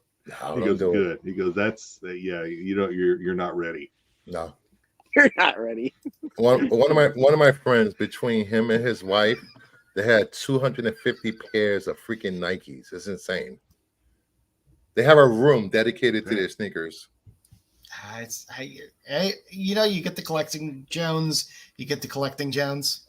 And I mean, this seems to be what is very big for the younger generation in terms of a collectible.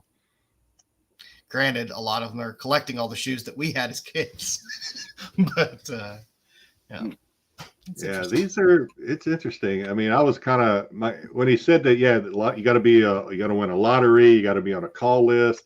It's almost like, hey, like you see in the movies, like if like there's a rave or whatever going on, there's a secret call list. If it's gonna, it's almost seems very secretive, like, oh, you got to know somebody who knows somebody, you got to know a guy type of stuff. But it was fun. It was fun, but I don't know if I'm going to do it again, because it was I found myself going on these like unfamiliar waters. I had no idea what I was looking at. Yeah, when it comes to sneakers is a different animal altogether. Yeah. Tread lightly. I appreciate it. I always enjoy different collectibles. It's fun to see the different niches of collecting, and this is definitely probably one of the priciest ones that's out there now in terms of things that people collect. So good times. The good times roll. Oh, I threw you right in the middle there. Say again. I said I threw you right in the middle of the show. Oh, right for another one. So this is this is another idea we came up with. It's basically a comic review, but it's what we call first impressions, where we review a #1 issue comic, try to make it a recent release comic. We review #1, we talk about it. Hopefully people on the panel other than myself, I think Joe probably. Brucefer, did you read it? Yes. Okay. Dom, Styx, you guys have a chance to read this? I didn't have a chance, no. Okay. So I never knew this out. So Dom, that's home all day looking at comic books. I'm sorry. Yeah. I'm not home all day. I'm driving around all day, damn it. So three of us read it. Go to comic shop. Maybe the three of us that read it can sell it to the other two, and maybe sell it to the those that are watching. But yeah, so we're going to review a new #1 comic. It's called First Impressions, and let you know what we think is worth continuing for you to read, or for us to read on our own. All right. Am I driving here? Okay. I'll drive if you want. No, you got it. I got it.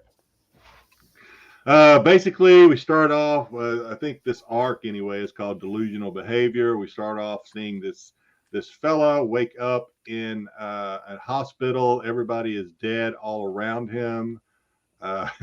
He finds what he could be his patient record. It's been ripped over. It just says "you" on it, so I guess that's "you" in the title. His name is, I don't know what his name is, but anyway, right off the bat, you get a very squeamish couple of panels where he is not looking where he's going, and he steps right on a scalpel and slices right into his foot. Doesn't seem to bother him though. He continues on, sees himself in a mirror, and we get. Did this not give you first issue of Walking Dead? Rick waking up in the hospital. It did. Yes, it did. Yeah. Yeah. It definitely did a bit, but then it got a little goes elsewhere. Yeah, it gets a little. We're definitely. Anyway, we get to. He says if you kind of look at himself in a mirror or a reflective glass, says, if you have the courage, step forth, and I shall tell you who you are, what you must do, why you have been spared. So, okay. Not a lot of reading actually in this, especially the first probably, I don't know, third of the book. Anyway, it's just all like visual communication. So this is what this is back then, it says in the comic books. It gives us a time reference. And then we get to now. We have what we assume is you, the same person, looking through a fence, and there's a lady who's on the ground who is getting threatened with her life because her brother, her cousin, somebody owes some thug some money, and they're going to kill her to send a message to whoever owes this person some money that they work for. Then, you know, the guy who we think is you, we see him jumping a fence, and he's going to take some action. Now, this is where it gets a little weird. He actually sees these two, you know, these two thugs. He sees them differently than we see them. He kind of sees them as these, dare I say, god or demon or whatever type characters. Certainly not the actual characters that are the actual characters that we see. We see them as very muscular, strong, bald, evil looking. And so that's how he sees them. We don't know why he sees them like that necessarily at this point. Yeah. So he confronts them. They start shooting. He does some Keanu Reeves Matrix shit. But he does get shot. He gets shot right in the eye. So a little bit more of a, when I first saw that panel, I was like, that's a weird way to draw an eye. And then I'm like, oh, shit, he got shot in the eye. He does have blood, but it doesn't seem to phase him. So he goes in and continues to load up the old thunder and lightning there. Then we jump to, we're back then again. We get a character. We find out this character's name is Isabella or Isabel, which is, I guess, the I part of you and I. So she is it just basically shows her, she's talking to some people. I don't know if it's her aunt, uncle, who this is necessarily, that family that her dad has left them in charge of some money for her, but they're being very greedy with it. They're not giving it with us. Immediately painted as kind of the bad people, the antagonist or whatever.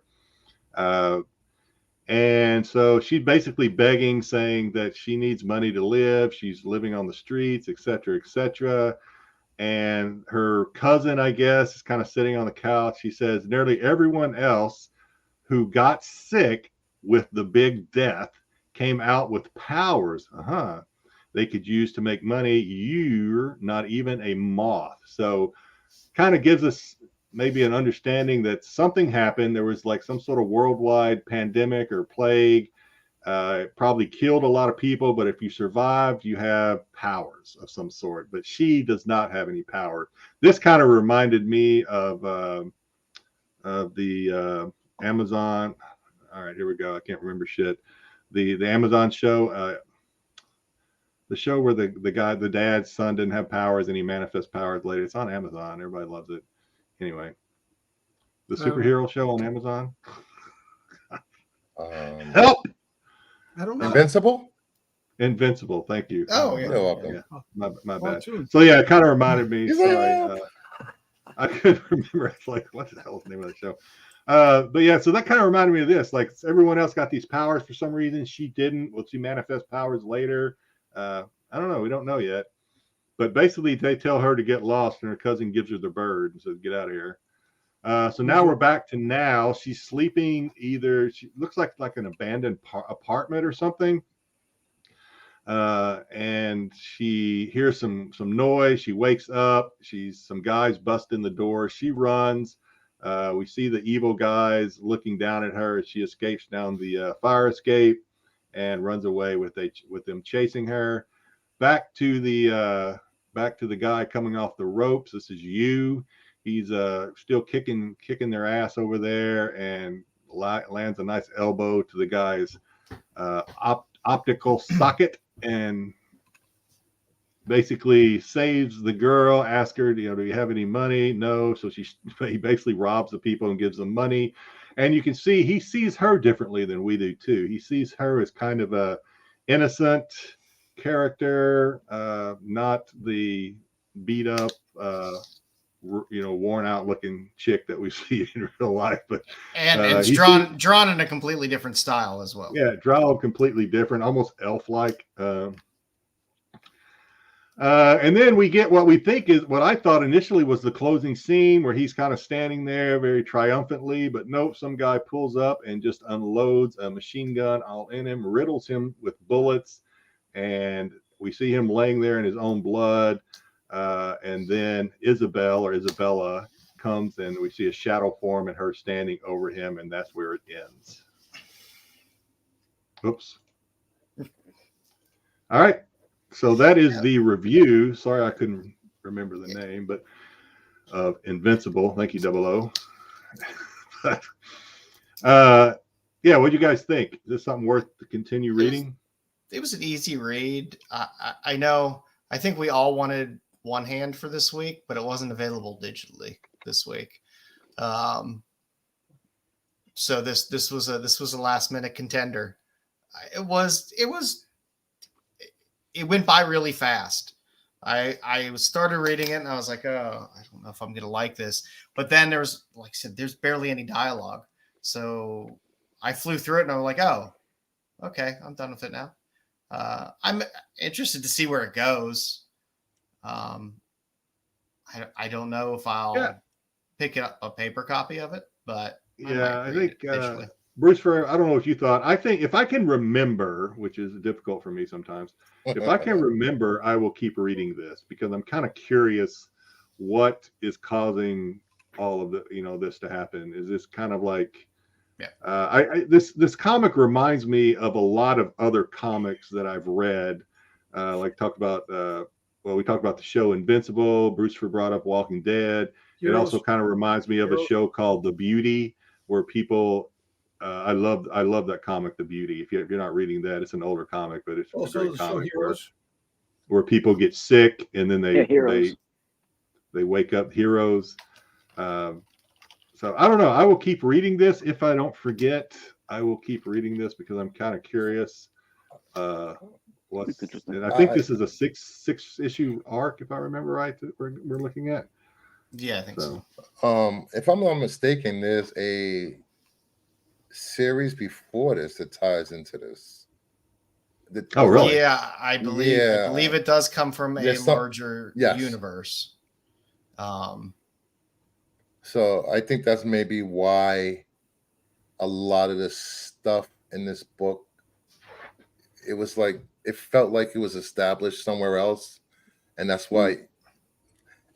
I don't know. There wasn't enough story development for me in the first issue, something that grabbed me. Pretty pictures is nice, but I like context and content also to go with my pretty pictures. Artwork was beautiful. I like the artwork a lot.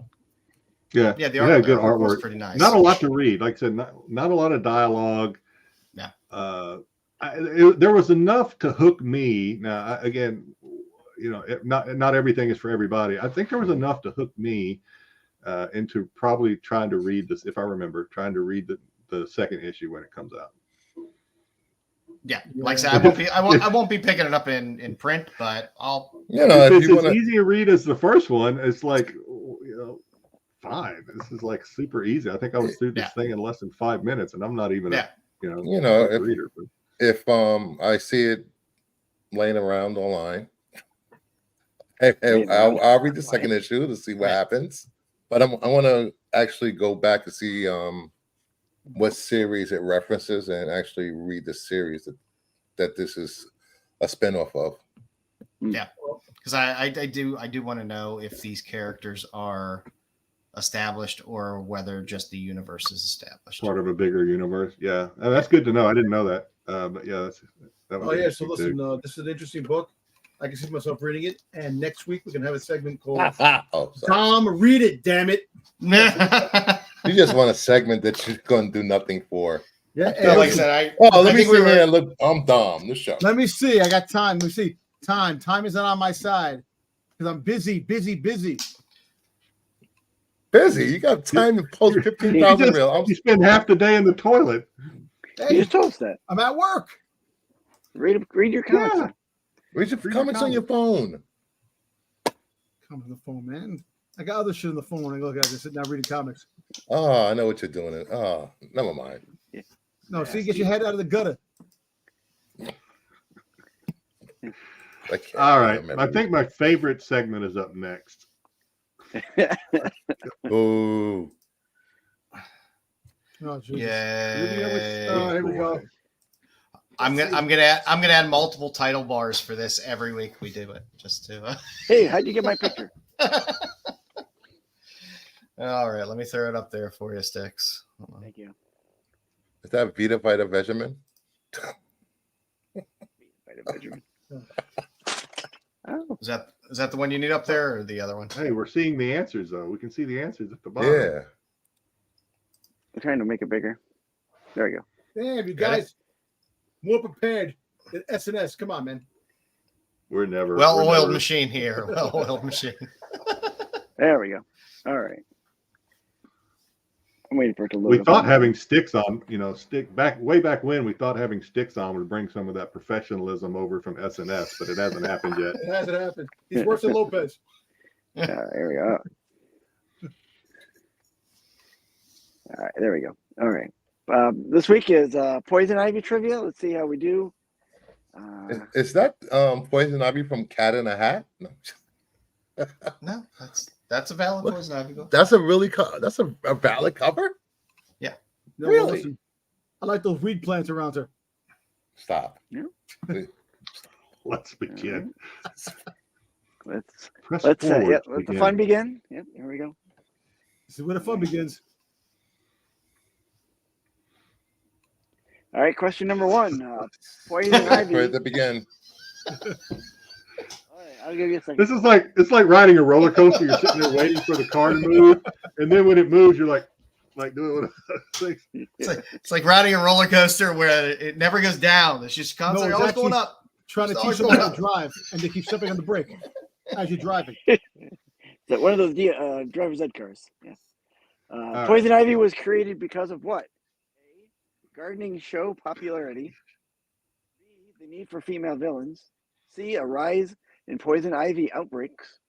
Or D, Batman's gardener threw her in weeding chemicals. It dig deep. Hey, welcome. Thank you, Mondo Chapo. Mondo. Let's see. Let me recap here. Gardening show. No. Need for female characters. Leaning there. Rise of poison ivy outbreaks. Get out of here. Batman gardener threw her in weeding chemicals. Well, the question is, of course, the forming of the question to Styx means absolutely nothing. But it says created because, not created how. If it was created how, I would say D. But it's created because. So I'm going to say B. Although, again, Styx, sentence structure, I am a product of the public education system, so. Yeah, it's big. I know it's big. All right. Everybody's saying Mama Bear says C. Maybe, yeah, I almost feel like she knows something we don't. That was Double O says A. What? Get out of here. Come on, Bruce. That was just throwing curveballs. Oh, yes, it is indeed. B. Come on, that's whack. Need for female villains. That's a Well, whack. he only had Catwoman at the time. Yep, and that's At what. the time, we only had Catwoman. Yeah, that's what it was. They saw the. Duh, if you read popularity of comics, you would know character. that. They wanted more female. Yeah, Dom. That's a dumb reason for need for female villains. As soon as Dom gets that implant, he's going to know everything about comics. All right. Question number 2, which is not one of Poison Ivy's powers? A, the ability to control plants. B, she kills people by toxins in her blood using a kiss. C, controls people with pheromones. Or D, has the ability to kill using irritation spores. It's B. Yeah, but she Which kisses is Harley. which is not. Quinn. It's, no, She it's kisses not. Harley Quinn all the time. She can kill Harley Quinn with the toxins. Come on, really? It says not. B. It's not. Oh, not. Oh, okay. Oh, jeez. Reading comprehension. Kills Dom. people with Reading comprehension. I thought that was one of her powers. Wait a minute. Can we just I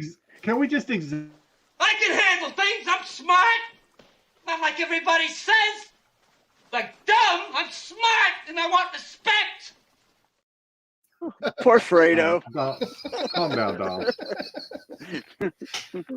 Can we just You stepped examine over D me, for a Michael. minute? D says has the ability to kill using irritation spores. What the? What? I mean, she pee on them. I mean, that's Joe's power. I mean, that's not her power. Joe kills him as he. I'm sorry, Joe kills himself when he pees. Sorry. Yeah, I just pass out myself. Yeah. I'm gonna say D because that seems weird. That seems like Styx just making shit up. Has the ability to kill using irritation spores. I would never make things up. Yeah, 100% you made that up. Because I think, right. Never mind. All right. Who? Yeah, Cohiba believes me. D. A lot of D's. I don't hate women. What do we got? So the answer is, of course, D. Having the ability to use irritation spores to kill is not one of her powers. Yeah, I'm All the getting other ones inside are. Styx's head. I'm living in Styx's head. It's scary in here. It's scary as hell, but I'm in there. Hey, Dub, I don't hate women. I just hate that you have to use women in every fucking thing. What? Oh, jeez. No, Dub is saying I hate women. Because since when Dub hates women, I don't. You know, hate you women. can ignore the chat, right? I don't know. All right. It's like the history of man and between Styx's ears. So much in there. So much experience. Many layers. Many layers. I Like bow peeling down an to the onion. monolith every night. Question number 3: Poison Ivy has the 1966 Batman live-action series to be thankful for her existence. Is that true, or is that false? That's false. False. Daniel says false. False. False. Everybody says Mama Bear says true. Artrell says false. I think it's the question before, but it might fit. Hector Ortiz says all of the above. She would have been great in the Batman series. If she would have been great I in think the that was the Batman question 96 before. series with Adam West. That would have been Yeah. bad. Yeah. Well, Styx is the only one of us that was alive in '66, so It's false. I was. Yeah. I'm going to say false because everybody else is 42. saying false, and I don't want to look stupid. All right. Well, the answer is. We're gonna get a Styx answer. We're gonna get a nuance. Are we gonna get a nuanced Styx answer to a true or false question? It's not either. Are we going to get any answer? Okay. Oh, you motherfucker. So the answer is true. In an interview, creator Carmine Infantino Wait a revealed minute. the Catwoman's popularity in the '66 series had led to Poison Carmine Ivy's from creation. Laverne and Shirley? Wait, hold up. Not Hold Carmine Ragusa. Jeepers, come on. Oh. Hold up. So how can you have two questions in the same show? That's one's answer is because it needed a female villain, but she was created because of 1966 show. Which is it, Styx? Which is it? Creator Now, Carmine hold on. Let's go back to the Infantino question. revealed Let's go back to the question. Wait a minute. I'm We got- still reading this one. Oh, okay. Hold on. I'm sorry. Bruce has got to Revealed read that the question. Catwoman's I do have a popularity in good point. '66 series led to the. When was Ah. Poison Ivy created? Who writes See, these? this is Styx. This is Styx Who being writes these Styx right here. questions? Come on, Styx. So in the 1966 series, the Catwoman was very popular. Mm. And she was our only real. Yeah, villain. but you wrote the question like making Eartha us Kitt think fortunately knew more. that she was introduced in the '66 series. That's the way you wrote the question, Styx. You Let's look at the sneaky son question of a again. bitch. Poison Ivy has I- the 1966 Batman live-action series to be thankful for her existence. I didn't say she's in the show. I But didn't the say fact she is was. that she was already created already. It was implied. Oh, No. she's late 66, Oh my God. 67. I'm not going to beat Styx up. For this I am one, not other than, participating in this sham of a trivia show. Oh, I am. I live for this. Buddhist All right. man. Boo- yes, definitely. This man. All right. I don't know what I'm doing. All right. Poison Ivy was once married to one of these characters. I phrased that wrong. D. The Joker, Ra's al Ghul, Clayface, or Harley Quinn. D. Clayface. I'm not playing. D. Well, Bruce is opting out. That's one less player. D. We'll send D. Bruce his rice-a-roni. I'm gonna say I don't think it's the Joker because Harley would be married pissed. Harley Quinn. She's Yeah, I'm with you, man. I'm with you. I don't think it's Harley Quinn because we're not there yet. Clayface, if I remember, is kind of ugly, right? So I'm gonna say Raja. Ra's al Ghul? Kind of ugly. Rahal Ghul. Ra's al Ghul? I don't know, man. Ra's- Harley Quinn. Rahal Ghul. Ghul. Where are we at? This is pre-crisis Harley. Yeah. Or pre-crisis. Yes, thank you, Harley, Andre. Smash that like button. Okay, ready for the answer, Roy? Here we go. Oh, I'm ready. Wait a minute. No, the can answer Clayface- is- Go ahead. Really gonna answer it? It'll take a second for it to go. It's coming. Oh, there we go. It's coming. Damn it! There we go. This guy right here. I was just about to ask, can Clayface change his appearance? Is he kind of like, He can. or is he just? Okay.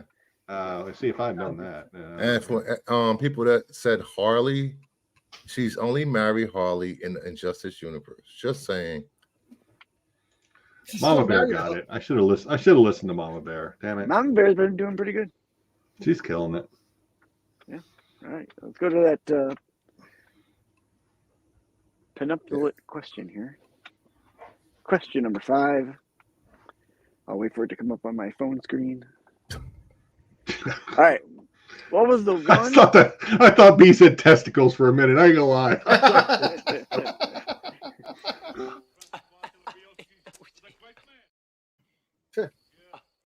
Venom, B, pesticides, C, calamine lotion, or D, a lawnmower? What is the one?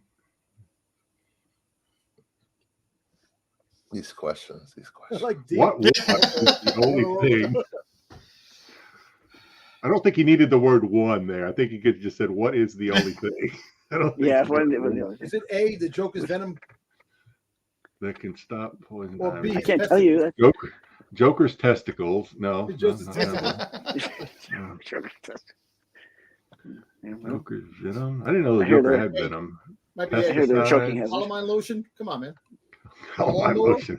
That's funny. I really want it to be calamine lotion. That's funny. It's either A or B. Uh, It's got to be A. Yeah.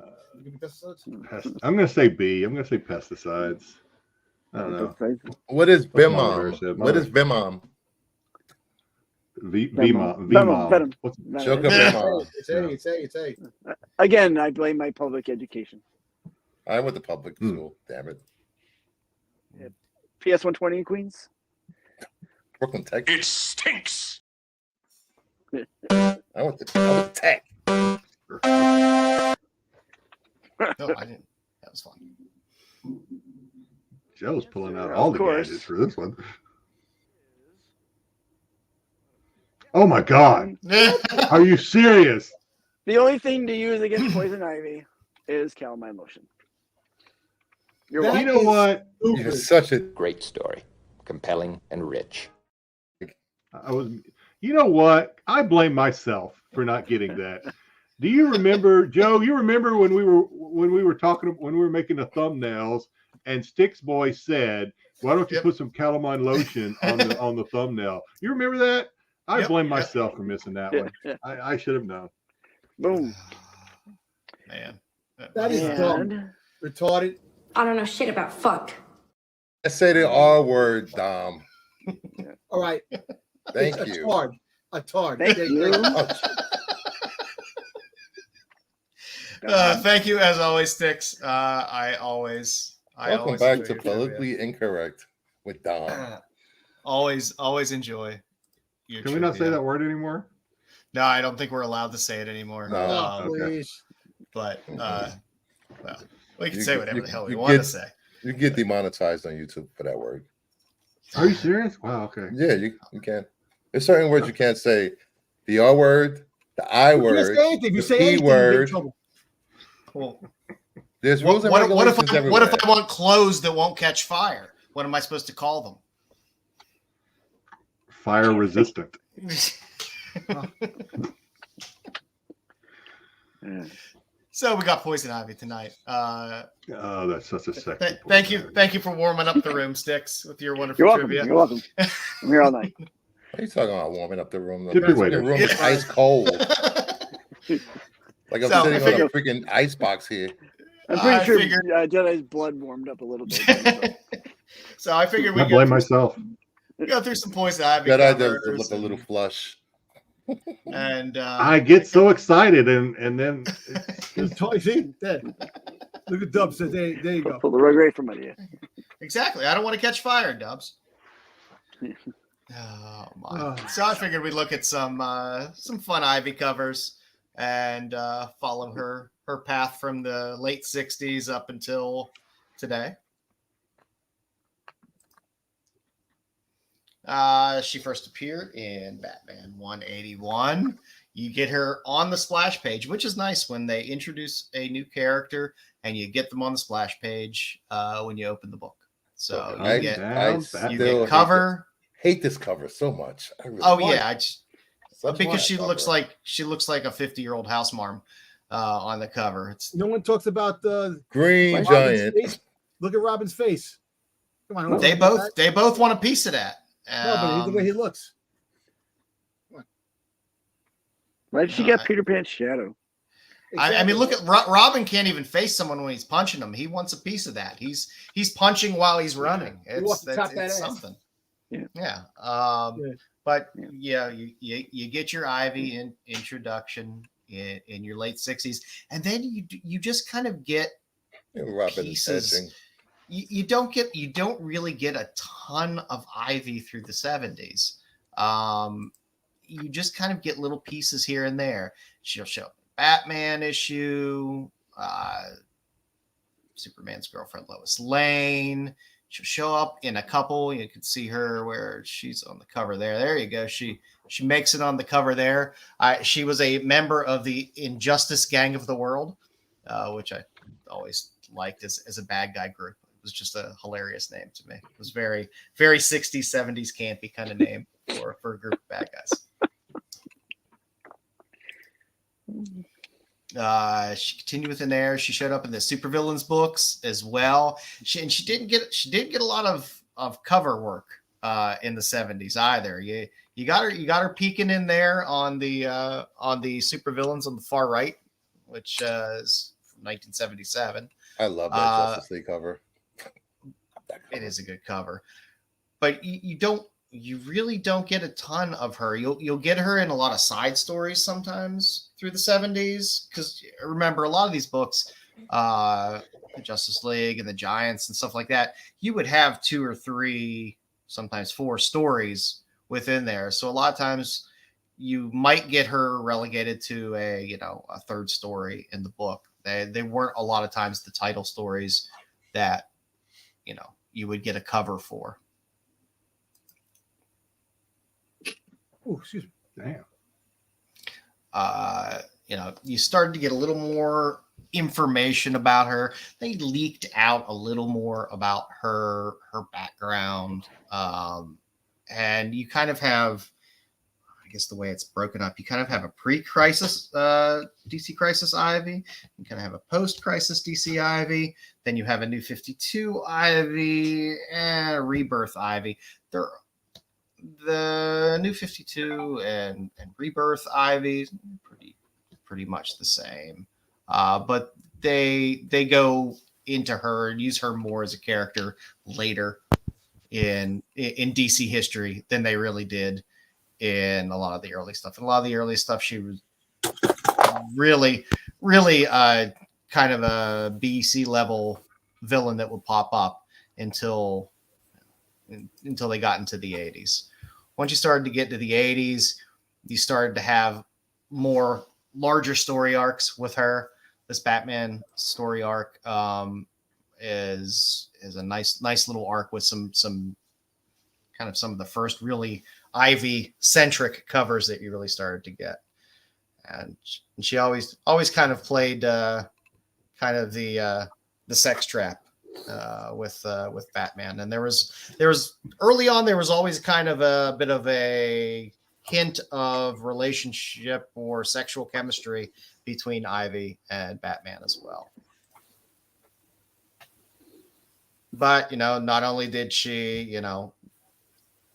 get with Batman, you got her making some time with Hal there as well. Said she's literally smack dab in the middle of that Crisis cover, by the way. Crisis on Infinite Earths. If you ever look at that cover, she is literally dead center in that cover. Nope, I can see it right there. Yeah.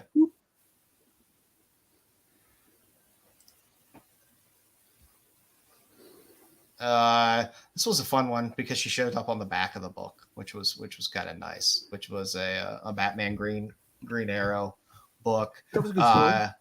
Oh, she doing? She's not necessarily on this cover, but she is in the book, and you got you got your Ivy on the cover there in the Suicide Squad. Once you started to get in the later 80s, you started to get some more covers are they started to draw her a little more. She was always kind of a sexual object or luring people in that way. But they started to draw her a lot sexier. That I don't know what's going on with Batman's cowl in that Nightfall book, but I don't know how he got around with that damn thing. Do you see how high those ears are on that cowl? That whole time period of his ears. Yeah, I love those. It was bad. It was bad. That what makes it fun, those covers. But you got some interesting covers with these Showcase 94 books when they kind of launched the Showcase title.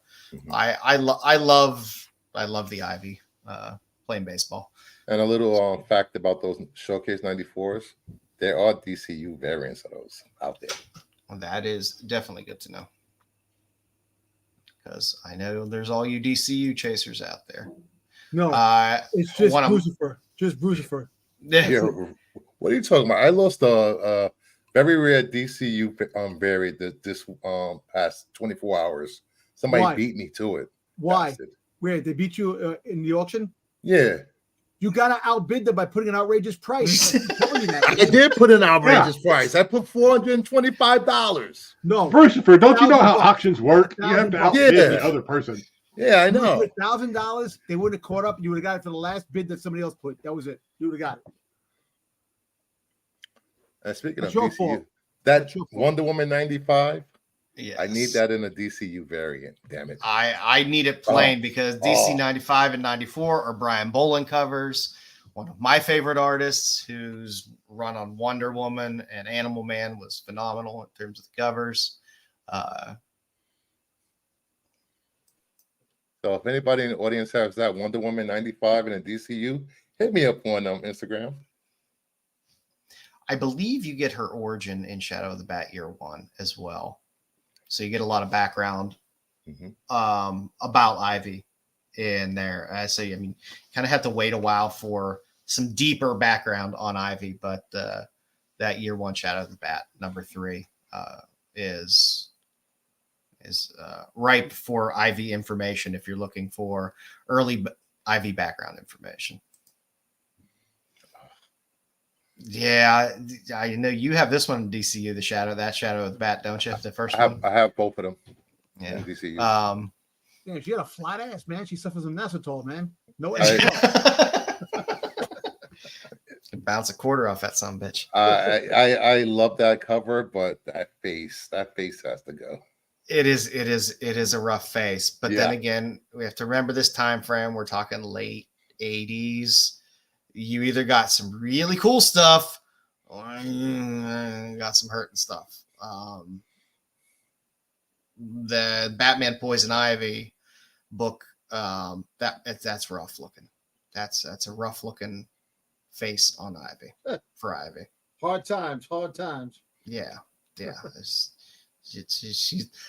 an Ivy that stays at a motel, not a hotel.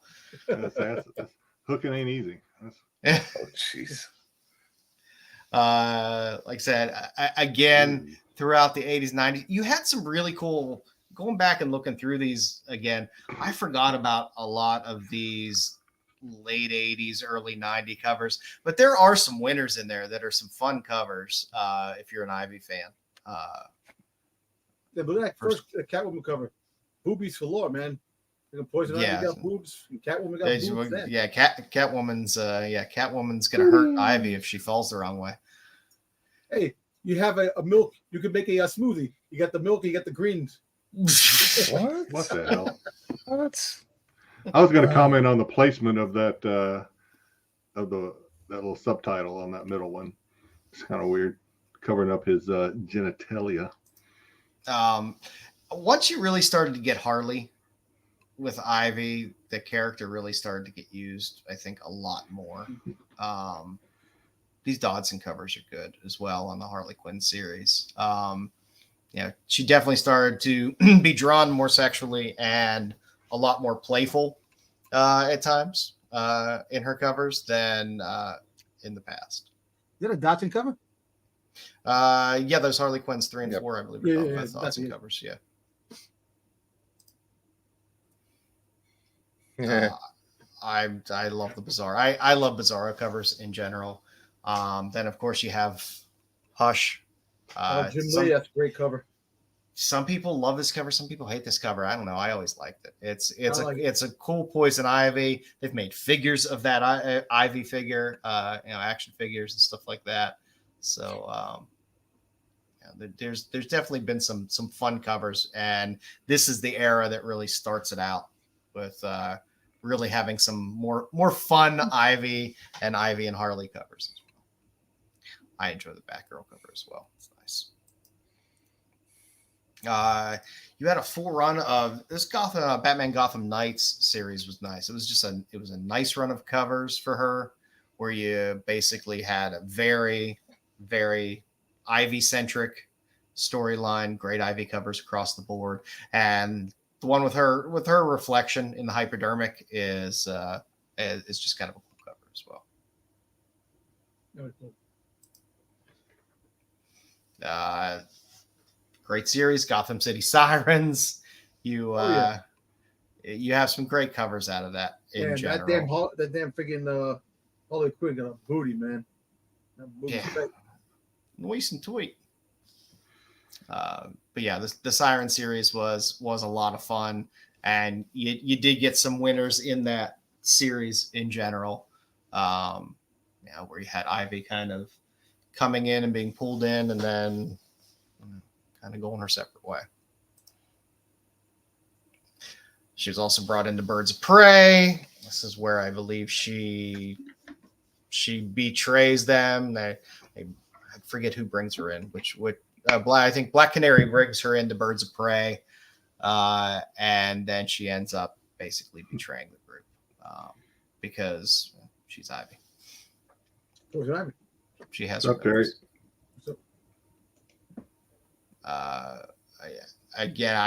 This is one of the Detective Comics. They're that 23.1. You don't get that Ivy suit very often. There was a very brief time where you had that, but I don't know. I just always loved that cover. I thought it was fun. I like that cover, the middle cover. Yeah, that's the one. It's the Detective Comics 23.1. Yeah. Every now and then they do this stupid 0.1s, or I don't know why companies do that. It just makes things confusing. But yeah, it was just a fun cover in general. And once Amanda and Jimmy started doing Harley Quinn, that's when you also started to get a lot of fun Harley and Ivy covers as well.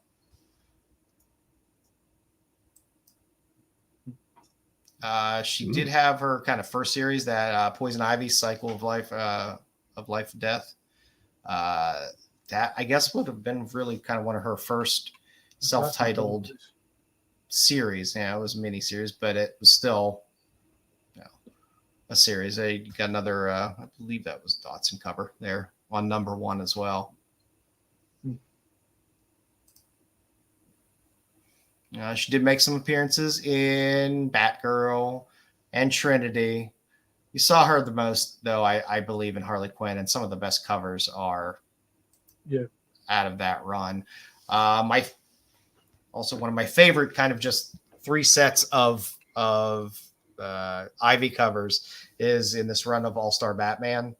You got Tula Lote doing 2 of those covers, and you got Francavilla doing the middle cover. They're just really beautiful covers. And plus, it was a good Scott Snyder's. The team on that run of Scott Snyder, and you had Tula Lote and Francavilla. That first one, she's naked. Yeah, well, with the nipples, pretty much. Kind of. She's Ivy. Yeah.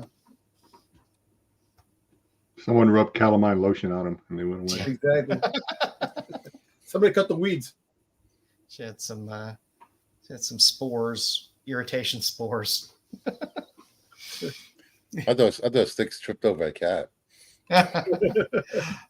I'm a big fan of that Damage number 4 cover as well in the middle. It's a nice cover, but it kind of harkens back to kind of the 90s covers when they were done well. We know, Joe. It shows her feet. We know any cover that has feet on it, Joe's gonna like. I'm down. Again, you had some good runs in Batman with her, with some really nice covers that came through. She had a nice little crossover with Swamp Thing, and put that one in twice. I actually like that. See, one thing about DC, oh yeah, I have to admit one thing about DC, they crushed their villains with other books. Like before Marvel started crushing their villains, like the X-Men villains, they get crushed. I like that DC did a lot. Who the hell is Styx talking to? No, he's talking to me because I repeated a book in there. Oh. Yeah. You know what I'm saying? That the DC characters interact with each other more than the Marvel characters interact with each other. Like Spider-Man villains stayed Spider-Man villains most of the time, here and there, just the universe feels bigger in DC a lot of times. Ooh, I like that cover. This is when you had the short run series, the Harley Quinn and Poison Ivy. This is when we started to get a lot of store exclusives as well. They're all badass covers. Yeah, this is when Ivy became basic candy cover for the most part. The series now isn't necessarily the best, but they're cover candy buys basically for the most part anymore. This is when DC started trying to compete with Zenoscope for their hot chicks. Yeah, you got that first one there is Josh Middleton, which is really, really great Ivy cover. The last one there on the far right is a Mark Brooks cover. So Mark Brooks. A Brooks fan. You hate Mark Brooks? No, I said I am a Brooks fan. Oh, Brooks fan. Okay. Yeah. I had to pile in some Jenny when I can, because truthfully, all the Frizen covers in Catwoman in this Catwoman run were great. You had fantastic Catwoman covers, but there were peppered in some winners for Ivy as well. I might have that middle one. I don't think I have any of those. Maybe the middle one. Not sure. Okay. And a lot of these these going to eBay now. A lot of these, I mean, they were just B covers. I mean, they're still very findable out there at very reasonable prices.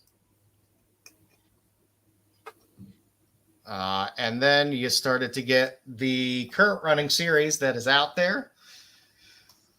This series has some amazing covers. The A covers are normally done by Jessica Fong. The B covers, they tend to rotate who's doing them. The 1 in 25s, they tend to rotate a bit who's doing them as well. And then, of course, you end up finding store exclusives as well. But for the most part, coming out with the basics of the A cover, cardstock B cover, and the 1 in 25s, you can find a ton of great covers. It's not too often that you see her drawn in like civilian clothes. Yeah, I know. She's wearing pants. Yeah. Yeah, it's it was an interesting cover. Then there's been some unique covers through this run in general. You did get some more Jenny Frison, which I love. On the far right, you got some Sweeney Boo. Is that one on the left? Is that Frison too? The one on the far left? No. I'm trying to remember who the artist is that did like that. Frison. No, it's not. The middle's of course Frison, but not the one on the far left. You got Art Germ on the far left there. You have I love Middleton. People were a bit torn on this cover, but I don't understand why. I love that cover. It's a beautiful, beautiful cover. Middleton rarely does things I like. Oh, I don't want this cover. It's very, very rare. On the left there, you got a beautiful Sosmika. I believe she's doing another Poison Ivy very soon as well. Coming out in the next few weeks, possibly. You got another great Frison. It's fun with the one with flowers and stuff like that, because sometimes Jenny's backgrounds and stuff like that are very sparse. You kind of just have that character there on kind of a solid color field. So when she does these and you kind of have some detail around the character itself, it's nice. Okay, there we go. This is my favorite lineup of artists because I got a Jenny Frison, a Tula Lote, and another Josh Middleton. So it's that's a winner for me.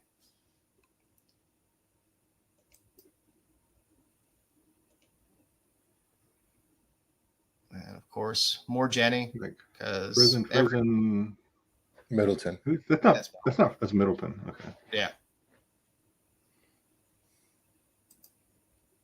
And I believe this might be the last slide. Oh, there's a Sosmika. The last one there. The first one is one of those weird UV black light type covers as well for Poison Ivy. And the Pride one was cool too. It just had it really, really, the colors really popped on it. It was very nice. And that's your Ivy. Oh, we got one more here. So we got, there have been recently, the past 2 to 3 issues, there have been Nakayama covers. So if you're a Nakayama fan, it's there. This is Seb McKinnon. Did these kind of almost fantasy painting, very soft painting covers. He has like 2 of them. Is that the one on the left? Yeah, the one on the left. And I love the one on the right. That's an Otto Schmidt. Otto Schmidt did that Black Canary recently on Birds of Prey that was really hot. But I don't know. I really like this Ivy. I like this style in general, but this was a pretty cool Ivy. And then, of course, you've had her. I didn't put any of. I didn't feel like grabbing Uma Thurman's face and throwing it in here, but she's been in live action. But she's made her way through the Batman animated series and the current Harley series as well on HBO. So you can find animated versions of Harley. There are tons and tons of action figures of her, from anything from the DC superhero girls to a version of the Hush cover of her to some fierce looking Jolly Green Giant 1960s looking Ivy to the Bruce Timm-esque Ivy. So you can kind of find whatever Ivy period that you like the most or character you like, definitely in an action figure. Yes. Yeah. Also, there was a surprisingly large amount of Poison Ivy pops that exist out there. I believe that one in the bottom left glows in the dark. You had the Poison Ivy imposter dressed as Batman, which is fun. You have the Rainbow Pride one. There's also a 2-pack, I believe, with Harley and Poison Ivy as well that you can get. And in the middle are all the Lego variations of Poison Ivy. Those are pretty hard, man. Yeah, Legos are rough in general. Yeah. If you like a female character, like you're probably not buying the Legos. And of course, there's tons of sculptures out there. I just kind of grabbed 3 that I like. Yeah. Like That middle one is awesome. Yeah, I mean, Sideshow does what Sideshow does, which is that that one on the left. Or I'm sorry, the one in the middle, and possibly the one on the right. I'm trying to remember which companies did all of these because I had to crop a few because I wanted the statue to be larger. The Japanese one's pretty nice. I like the Japanese one. Yeah, the Japanese one was kind of cool. I was like, oh, that's different, neat. you know? It's different. But there's I don't want to a question in the chat. Either Joe or Bruceford, do you guys collect Middleton? Any of you? I do, but you know what? The older Middleton stuff, like on that X-Men run, it was just drawn stuff. It wasn't the current kind of technique. Same with the when he started doing the Wonder Woman stuff, he started doing the more realistic. I don't think it doesn't look like, I mean, it could be oil. I thought it was oil. I'd have to look and see. I mean, it doesn't feel digital. But I never know anymore. Digital has gotten so good with the filters that, you can make it look digital, but you can filter out a lot of stuff as well to clean it up so that it doesn't look as digital. But I don't know. I definitely have to take a look and see. Because like I said, his style, he's one of the more interesting artists out there. Because like I said, when he started, this is a good Psylocke cover of his and stuff like that. It's basic drawn stuff, like drawn, not a ton of dimension on it, stuff like that. But then, the stuff he's doing now is hyper realistic and really amazing looking. But yeah, with the Poison Ivy stuff, one thing I loved about the Poison Ivy statues is the set pieces that they come with always tend to be extremely detailed, really nice. Because a lot of times the statues, the set piece, often suck. I'm standing on a rock, or something like that. It's not that horribly detailed. These are actually kind of nice and composed. With some I mean, in some of the cases, the set pieces have better detail than the actual figure itself. So very fragile looking too.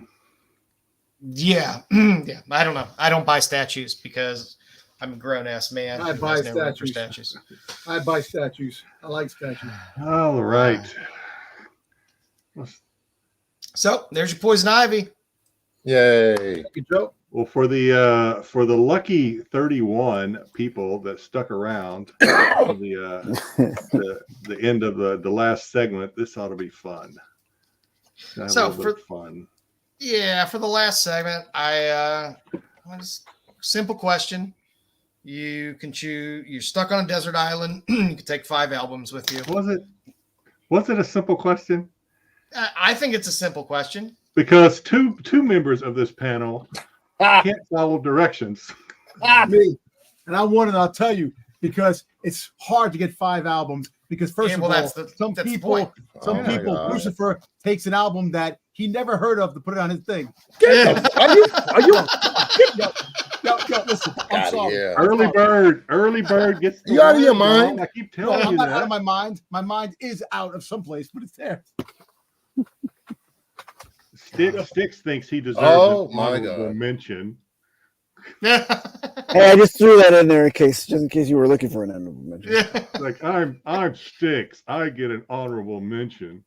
Who do you think you are, Domtober? It didn't make it to the board. I'm only half the show. So. He's the whole cards. You see, first of all, Ice Earth. He never heard of Ice Earth. Are you kidding me? I have all the albums. I have all the How albums. many times I died for you, Raven Wings? Are you kidding I me? have, you never Are you heard kidding that, me? son. Get Until I put here. that up. I had this Get on outta a long here. time ago. Fuck out of here. Yeah, look at it. Anyway, Yeah, Ice Earth All right. Dark Saga album. It's an album dedicated to Spawn. Yeah, I had it Obviously. long before you did. All right. Anyway, Give us your picks here, Bruce. we got Ice Earth Dark Saga. We have Iron Maiden, Number of the Beast. We got Bush, 16 Stone. We got Destiny's Child Survivor. And we got Five Finger Death Punch, American Capitalist. These are the albums I'm taking with me on the island. Why? You got to tell us why. It's just Ice Earth is my if I'm working or driving, I'm going balls to the walls with that album. Bullshit. I call bullshit. Like the little kid. Yeah. Bullshit. Fuck Bullshit. out of here. Bush is because Bush was my favorite band post Kurt Cobain killing himself. You know, that album's just amazing. And then you got Destiny's Child Survivor. It just skyrocketed their career to the star that Beyonce is now. Independent Woman, Survivor, Bootylicious, let's go. And the Five Finger Death Punch, if you know Five Finger Death Punch, you know they were hardcore until they sold out. I'm not going to say when they sold out. And Iron Maiden is just Iron motherfucking Maiden. Too much anger on that island. 5 is my favorite number, so that's one of my top bands right All there. right. Son. Before we go to the next slide, we got a little viewer participation, which we love. Who keeps taking that down? We got Pink Floyd by Daniel, Obscured by Clouds, Dark Side of the Moon, Radiohead, Kid A, Prince. Oh, wait a minute. Oh, Radiohead, Kid A, Prince, Purple Rain, Nirvana, Nevermind. All right. Good. That's cool. Too much anger on that island. I'm not sure where Joe went, so I will. Oh, Joe's here. He's just hiding his face. Why do you bring up Nirvana if you told us to never mind? Never mind. Jeez. Never mind. All right. Yeah. These are my picks. Wait, I was going to guess. I said this has to be Joe. Yeah, it's not hard. It's not hard to figure out. So my choices: the Clash's first album. You know, some people like London Calling better. Nobody likes Sandinistas. I like the Clash first album the best. I think it's a fantastic album that I could always listen to over and over.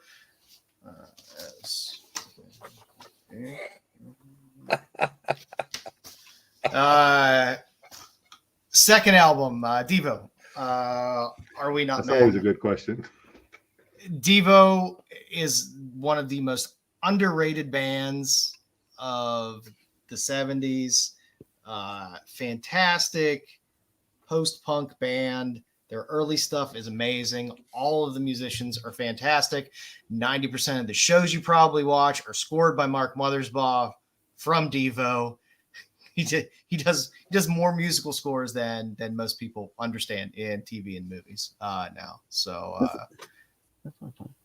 yeah, if you look up Mark Mothersbaugh and see all the stuff he's done, he was in a live action show, wasn't he? Who, Mark Mothersbaugh? Yeah, I can't remember what show he was on. I'm sure he showed up in something, but yeah, I mean, he's done everything from, I believe, the theme for Rugrats all the way through all kinds of crazy movies and TV shows. So he's and Devo is still together. They're a fantastic band. I love them. Third on my list. Yeah, I know Frank Zappa is an acquired taste for most people. Hot Rats is a very accessible yet amazing record. It's my favorite Zappa album. I ask that everyone should probably listen to it at least once in their life because it's a fantastic album. I mean, there's so much Zappa to choose from if you're a Zappa fan.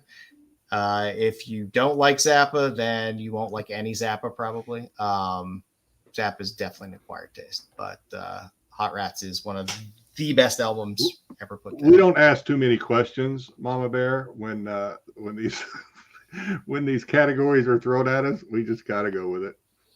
You never know. My Walkman will be and all the tapes will be missing. There you go. You never know how we might be able to power this.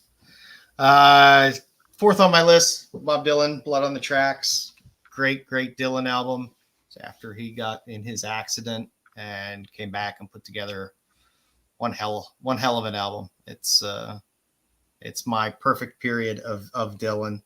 Blood on Tracks is by far one of the best. I know people like Blonde on Blonde. I like Blood on the Tracks. And last on my list, Jack Rose and Black Pig Twig Pickers. Jack Rose, unfortunately, died far too young. He's an amazing acoustic guitarist. He was only 38 and he had a heart attack. And Bill took the album to honor him. He took it on this island to honor his memory. And the Black Twig Pickers are a great Appalachian. It's not necessarily bluegrass. It's more Appalachian folk music, but if you like country and you like bluegrass, it's the fantastic album. Music to drink your moonshine. All right.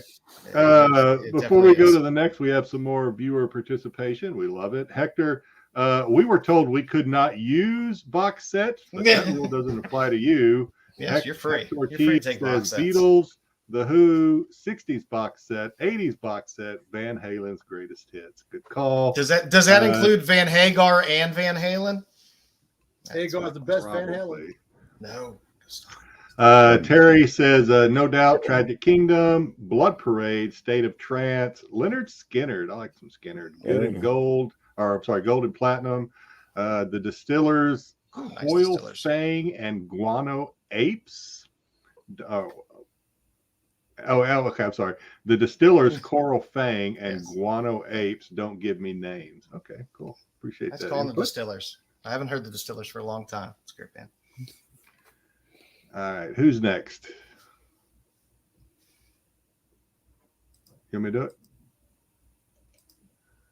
Oh, looks like I am next. All right, so these are mine in case you couldn't guess. Yay. So AC/DC, just kind of for nostalgia reasons, AC/DC is probably one of the first albums that me and my brother went in and bought together. We scraped our money together and we went and bought this. My brother's a huge AC/DC fan. I love AC/DC, not to his level, but I'm a huge AC/DC fan. Quiet Riot, Metal Health, probably my favorite album of all time. If you get rid of all the greatest hit stuff, Quiet Riot, Metal Health. So when I want to bang my head on this against the coconut tree, just so I can feel a little something, Quiet Riot and AC/DC. Rocky, when I want to get inspired, when I'm on this island and I have a bad attitude and I'm just depressed, I get to listen to some Rocky themes, some Rocky's so Sly's brothers on there singing. James Brown is telling me all about what I used to be like living in America. Freaking awesome. And then once my brain, I've been on there so long, I get tired of talking to myself. I'll just start singing. And what better to sing than all the songs from the Grease album? I'll just sing out loud and keep myself company with a little Grease Lightning and Beauty School Dropout. Yes, there's no graduation. Beauty School Dropout. Beauty School Dropout. I know them all by heart. And then lastly, another one of my favorite albums, what I think is Prince's best album, probably one of my favorite songs ever is Purple Rain. So I would take the Prince album on there. Another album I can almost pretty much sing by heart. But so those are my five. Solid album. Pink Cadillac on that one?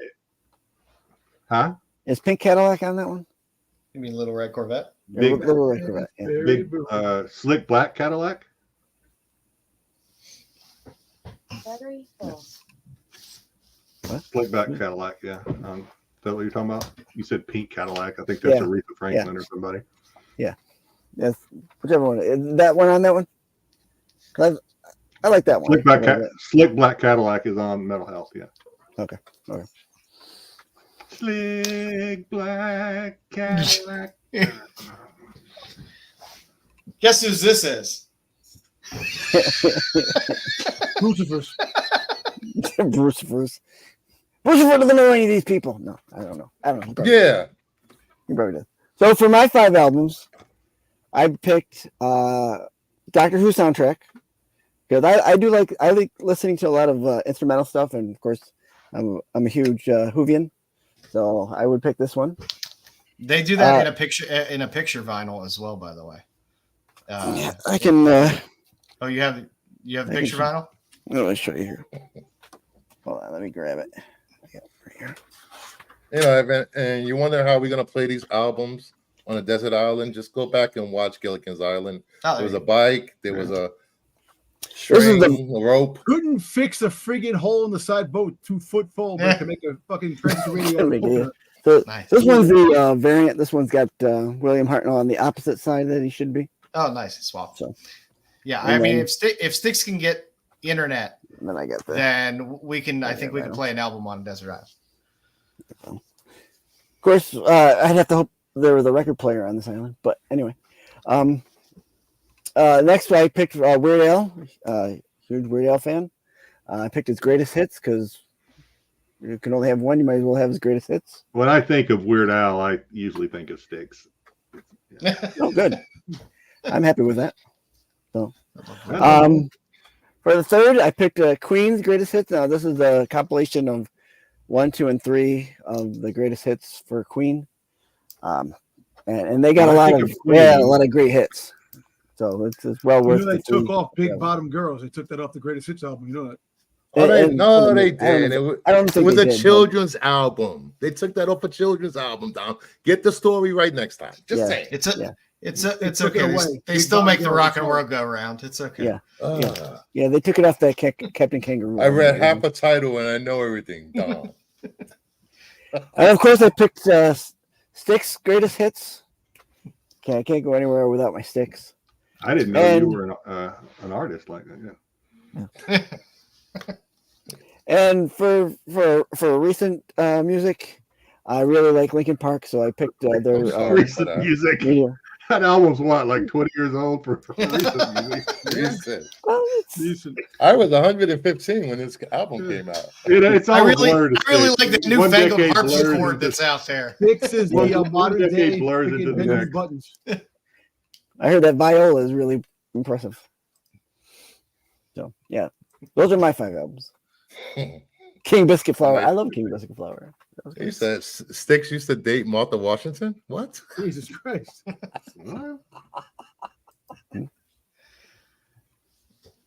Oh, yeah, that's telling you, papers. This faker. Wait. Did Darth Lopez give you these picks? He gave me these picks? Who? Lopez. Who's Lopez? Hell no, man. Listen, first of all, what do you know about Breaking Benjamin and Creed? Get out of here. Breaking Benjamin Creed? I know everything about them, son. More than you could possibly imagine. Breaking Benjamin, my favorite rock band, modern day rock bands. Back in my day, the last thing I had on my bingo card were people arguing over Creed. Exactly. But I like Creed. Hey, Creed's back in the. Did you see the Paramount Plus commercial for the Super Bowl? Creed's back in the business. Yeah. Is he still getting pegged by hookers in hotel rooms? I don't know, man. All I know is that's the only guy I know that definitely had more problems with bands than anything else. Well, yeah, you can't come back after being pegged by prostitutes and you're doing Christian rock music. I know. Well, anyway, so there's so many damn albums that I would love to have on a stranded island. Pegged as a peggy. On a stranded island, Breaking Benjamin. Like I'm gonna go with it. Look, first of all, Tupac. Tupac was one of the greatest artists. For me, growing up back in the 90s. Tupac's on an island himself. What he is? With Elvis Presley, Kurt Cobain, and all those guys, and Biggie and everybody. Tupac. Back in the day, growing up, I was a rock. I loved rock music, and listening to Tupac changed my tune of music. Really, that there was other genres of music that I could possibly listen to that I could really enjoy, and Tupac definitely we're trying to tell you that about movies. There's other movies Yeah, I know, besides Star Wars and Marvel. Listen, just saying. Well, the whole fact is I know. Hey, look, but music to me growing up was definitely a big thing for me. Because I definitely see how passionate you are when somebody picks one of your albums. God I know. Almighty. I saw what you did there, Mama Bear. No, when it comes to music, I had a lot of a heart, like growing up. A lot of times, my mom and dad passed away in my 20s, stuff like that. And a lot of the music really gave me a lot of inspiration, and it helped me through times. Listening to music, and like I said, there's so many damn rock bands, so many albums that I could have chosen. I took these because these are that are in my head, that always in my head for some strange reason. Tupac, Breaking Benjamin. When I first started hearing them, I loved the metallic I feel like I'm a counselor, and Dom's like, it's in my head for some reason. It's in my head. The voices. I get out of my head. Stop those voices. So Breaking Benjamin had some really good riffy music, like power ballads, like really like songs that that captivate you. Godsmack, I fell in love with Godsmack. I Stand Alone, Yeah. And I did. I will say, I Stand Alone is a song that has lived on my workout track, my workout playlist for probably 15 years. That song is always on my workout track. It's a good song. Godsmack had a lot of great I'll be bringing that up again later, Dub, because that's a good list. And what the crazy thing is, talking about greatest hits, sometimes greatest hits aren't the greatest hits because there's some songs that don't make the greatest hits that are actually better than the songs that are on the greatest hits that they normally don't play most of the time. And that's why most of the albums, when you get them, there's a lot of songs that are really good that don't make the greatest hits, which suck. So that's why you have to have all the albums. If you're going to have a collection, the greatest hits doesn't count. You need to have all the albums to get that music. So Godsmack definitely had a lot of great riffy tunes and inspirational music. Creed, I always thought my own prison was I was on my own prison, and in my mind the way things were. I know you want to say something, Brucifer, but Baba Bear. The voice is so that's true. But Creed had some good arms wide open. More of us down. I Stand Alone. Friggin', My Sacrifice. I love those songs. And then you have Notorious B.I.G. Two of the greatest rap icons in the modern era, yesteryear, whatever. That their music still has a lot of inspiration towards youth and people today. There was just when it comes to rap music, the shit that comes out today can never compare to the stuff that was out then. And the two visionaries, Tupac and Biggie, nobody can shine their shoes because they were legends beyond their times. And not many people you ask say they don't like them. They had great tunes and a lot of inspirational meanings to their songs. And just growing up listening to all this stuff, I would love to have this on the island, sit there, and the rest of my peaceful existence listen to this with my freaking transistor radio made with a coconut. Yeah.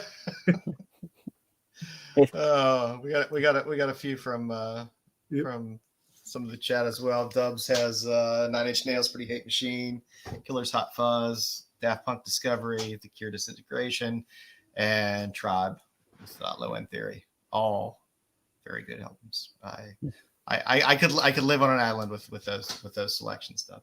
So enjoy. But Mama Bear, sometimes the Funkos do start talking to me, so that's I hear voices sometimes, so it happens. Explains a lot. We got another one. Raising Hell, Play the Blues for You by BB King. Saturday Night Fever soundtrack, and Dark Side of the Moon, and World Power by Slap. Can I add Alanis Morissette, Jagged Little Pill? No. That's good one too. Not on my island, you can't. No. only if I can add Only if I can add the Bee Gees and Saturday Night Fever soundtrack. Watch party, Saturday Night Fever. It's a hard task to try to whittle down to 5. It definitely wasn't easy. I know. I revised several times, and probably if I was asked to do the same list tomorrow, would probably come up with different selections on the list. But, just don't let Dom participate. Yeah, it's participate in everything, man. Can't get rid of me that fast. Oh, look, my 10 albums. Yeah. 10 albums and a bonus. Let's go. Yeah. The idea is it's funny how Bruce likes all the same music I like, and then some. He's trying to play it off that he listened to it, man. Please, I know. Yeah, okay. It's all right. It's all right. You probably listen to it when you maybe next week we'll just have a Creed off, and you guys can just go screen to screen and sing Creed at each other. Speaking of Creed, if you want your fill of Creed, tune in to SNS every Saturday. You can hear Sam sing Creed. It's not bad, actually. There's so much good stuff out there. Like I said, it is really hard to whittle it down to 5. I just tried to think of things that I know I still listen to on a regular basis, and never tire from. I know there's plenty of other stuff as well that I enjoy, but it's difficult. It's hard to whittle down, which is why I only asked for 5, not 10 or 20, because I'm sure we could have filled a page. Give us your top 50 albums. Yeah. Next week, for God's sakes, don't leave any out, or the chat will eat you alive. Yeah. You know that firsthand. I still have scars from that shit. Holy cow. Yeah, that was almost a year ago. It was a long time ago. Yeah. Oh, with the I remember that. That one. I can remember. I can't remember anything else. I remember the that one. Yeah, that one was fun. I remember being in the chat for that episode many moons ago. Yeah. So I hope everyone enjoyed it. Yeah, we went for 3. Don't forget to subscribe to Renovision. Subscribe to Bruce on Kingdom of Nerds. Tomorrow you got SNS on Renovision. Sunday you have Tales from the Dark Side for all your Star Wars needs. Monday, Bruce's what are you calling the show now, Bruce? Are we still Sunday? Oh, that's right. Sunday, Between the Covers with me, Joe's Dueling, and special guest Josh International Comics will be on Sunday to review comics and talk crap at 7:00. 7:00 p.m. There we go. So you can watch Bruce, and then you can follow it up and watch some Dark Side crew talk about some latest Star Wars news. Then Monday, Bruce again. Yes, Monday Madness. Nice, fun, entertainment and media focused show, which is always fun. Wednesday, watch Attack Guys on Renovision. They've been killing it lately with some great content. And then come back around on Friday. Watch the Hot 10, the CBSI Hot 10. Make sure you go read the CBSI Hot 10, and you can learn more about the books that you might have seen on the Hot 10 tonight, as well as the outside looking in list. So, if you want some more context on those books, feel free to hop over to CBSI and check out Pete's article. And then you're back to us. So I appreciate everyone coming by tonight. Thank you very much for hanging around. And boys, any last words? Just enjoy the Super Bowl this weekend. Don't drink and drive. Be safe. And have a good time. Yes, and just make sure Ronnie already reached out. Crimson Terror 85, please. Make sure to reach out to Jedi or myself on IG. And after the Super Bowl, we'll get you your stuff. And, thanks, everybody. I just want to say it's not the stream quality. Dom actually behaves like that. Good night. Yes. Take care, everybody.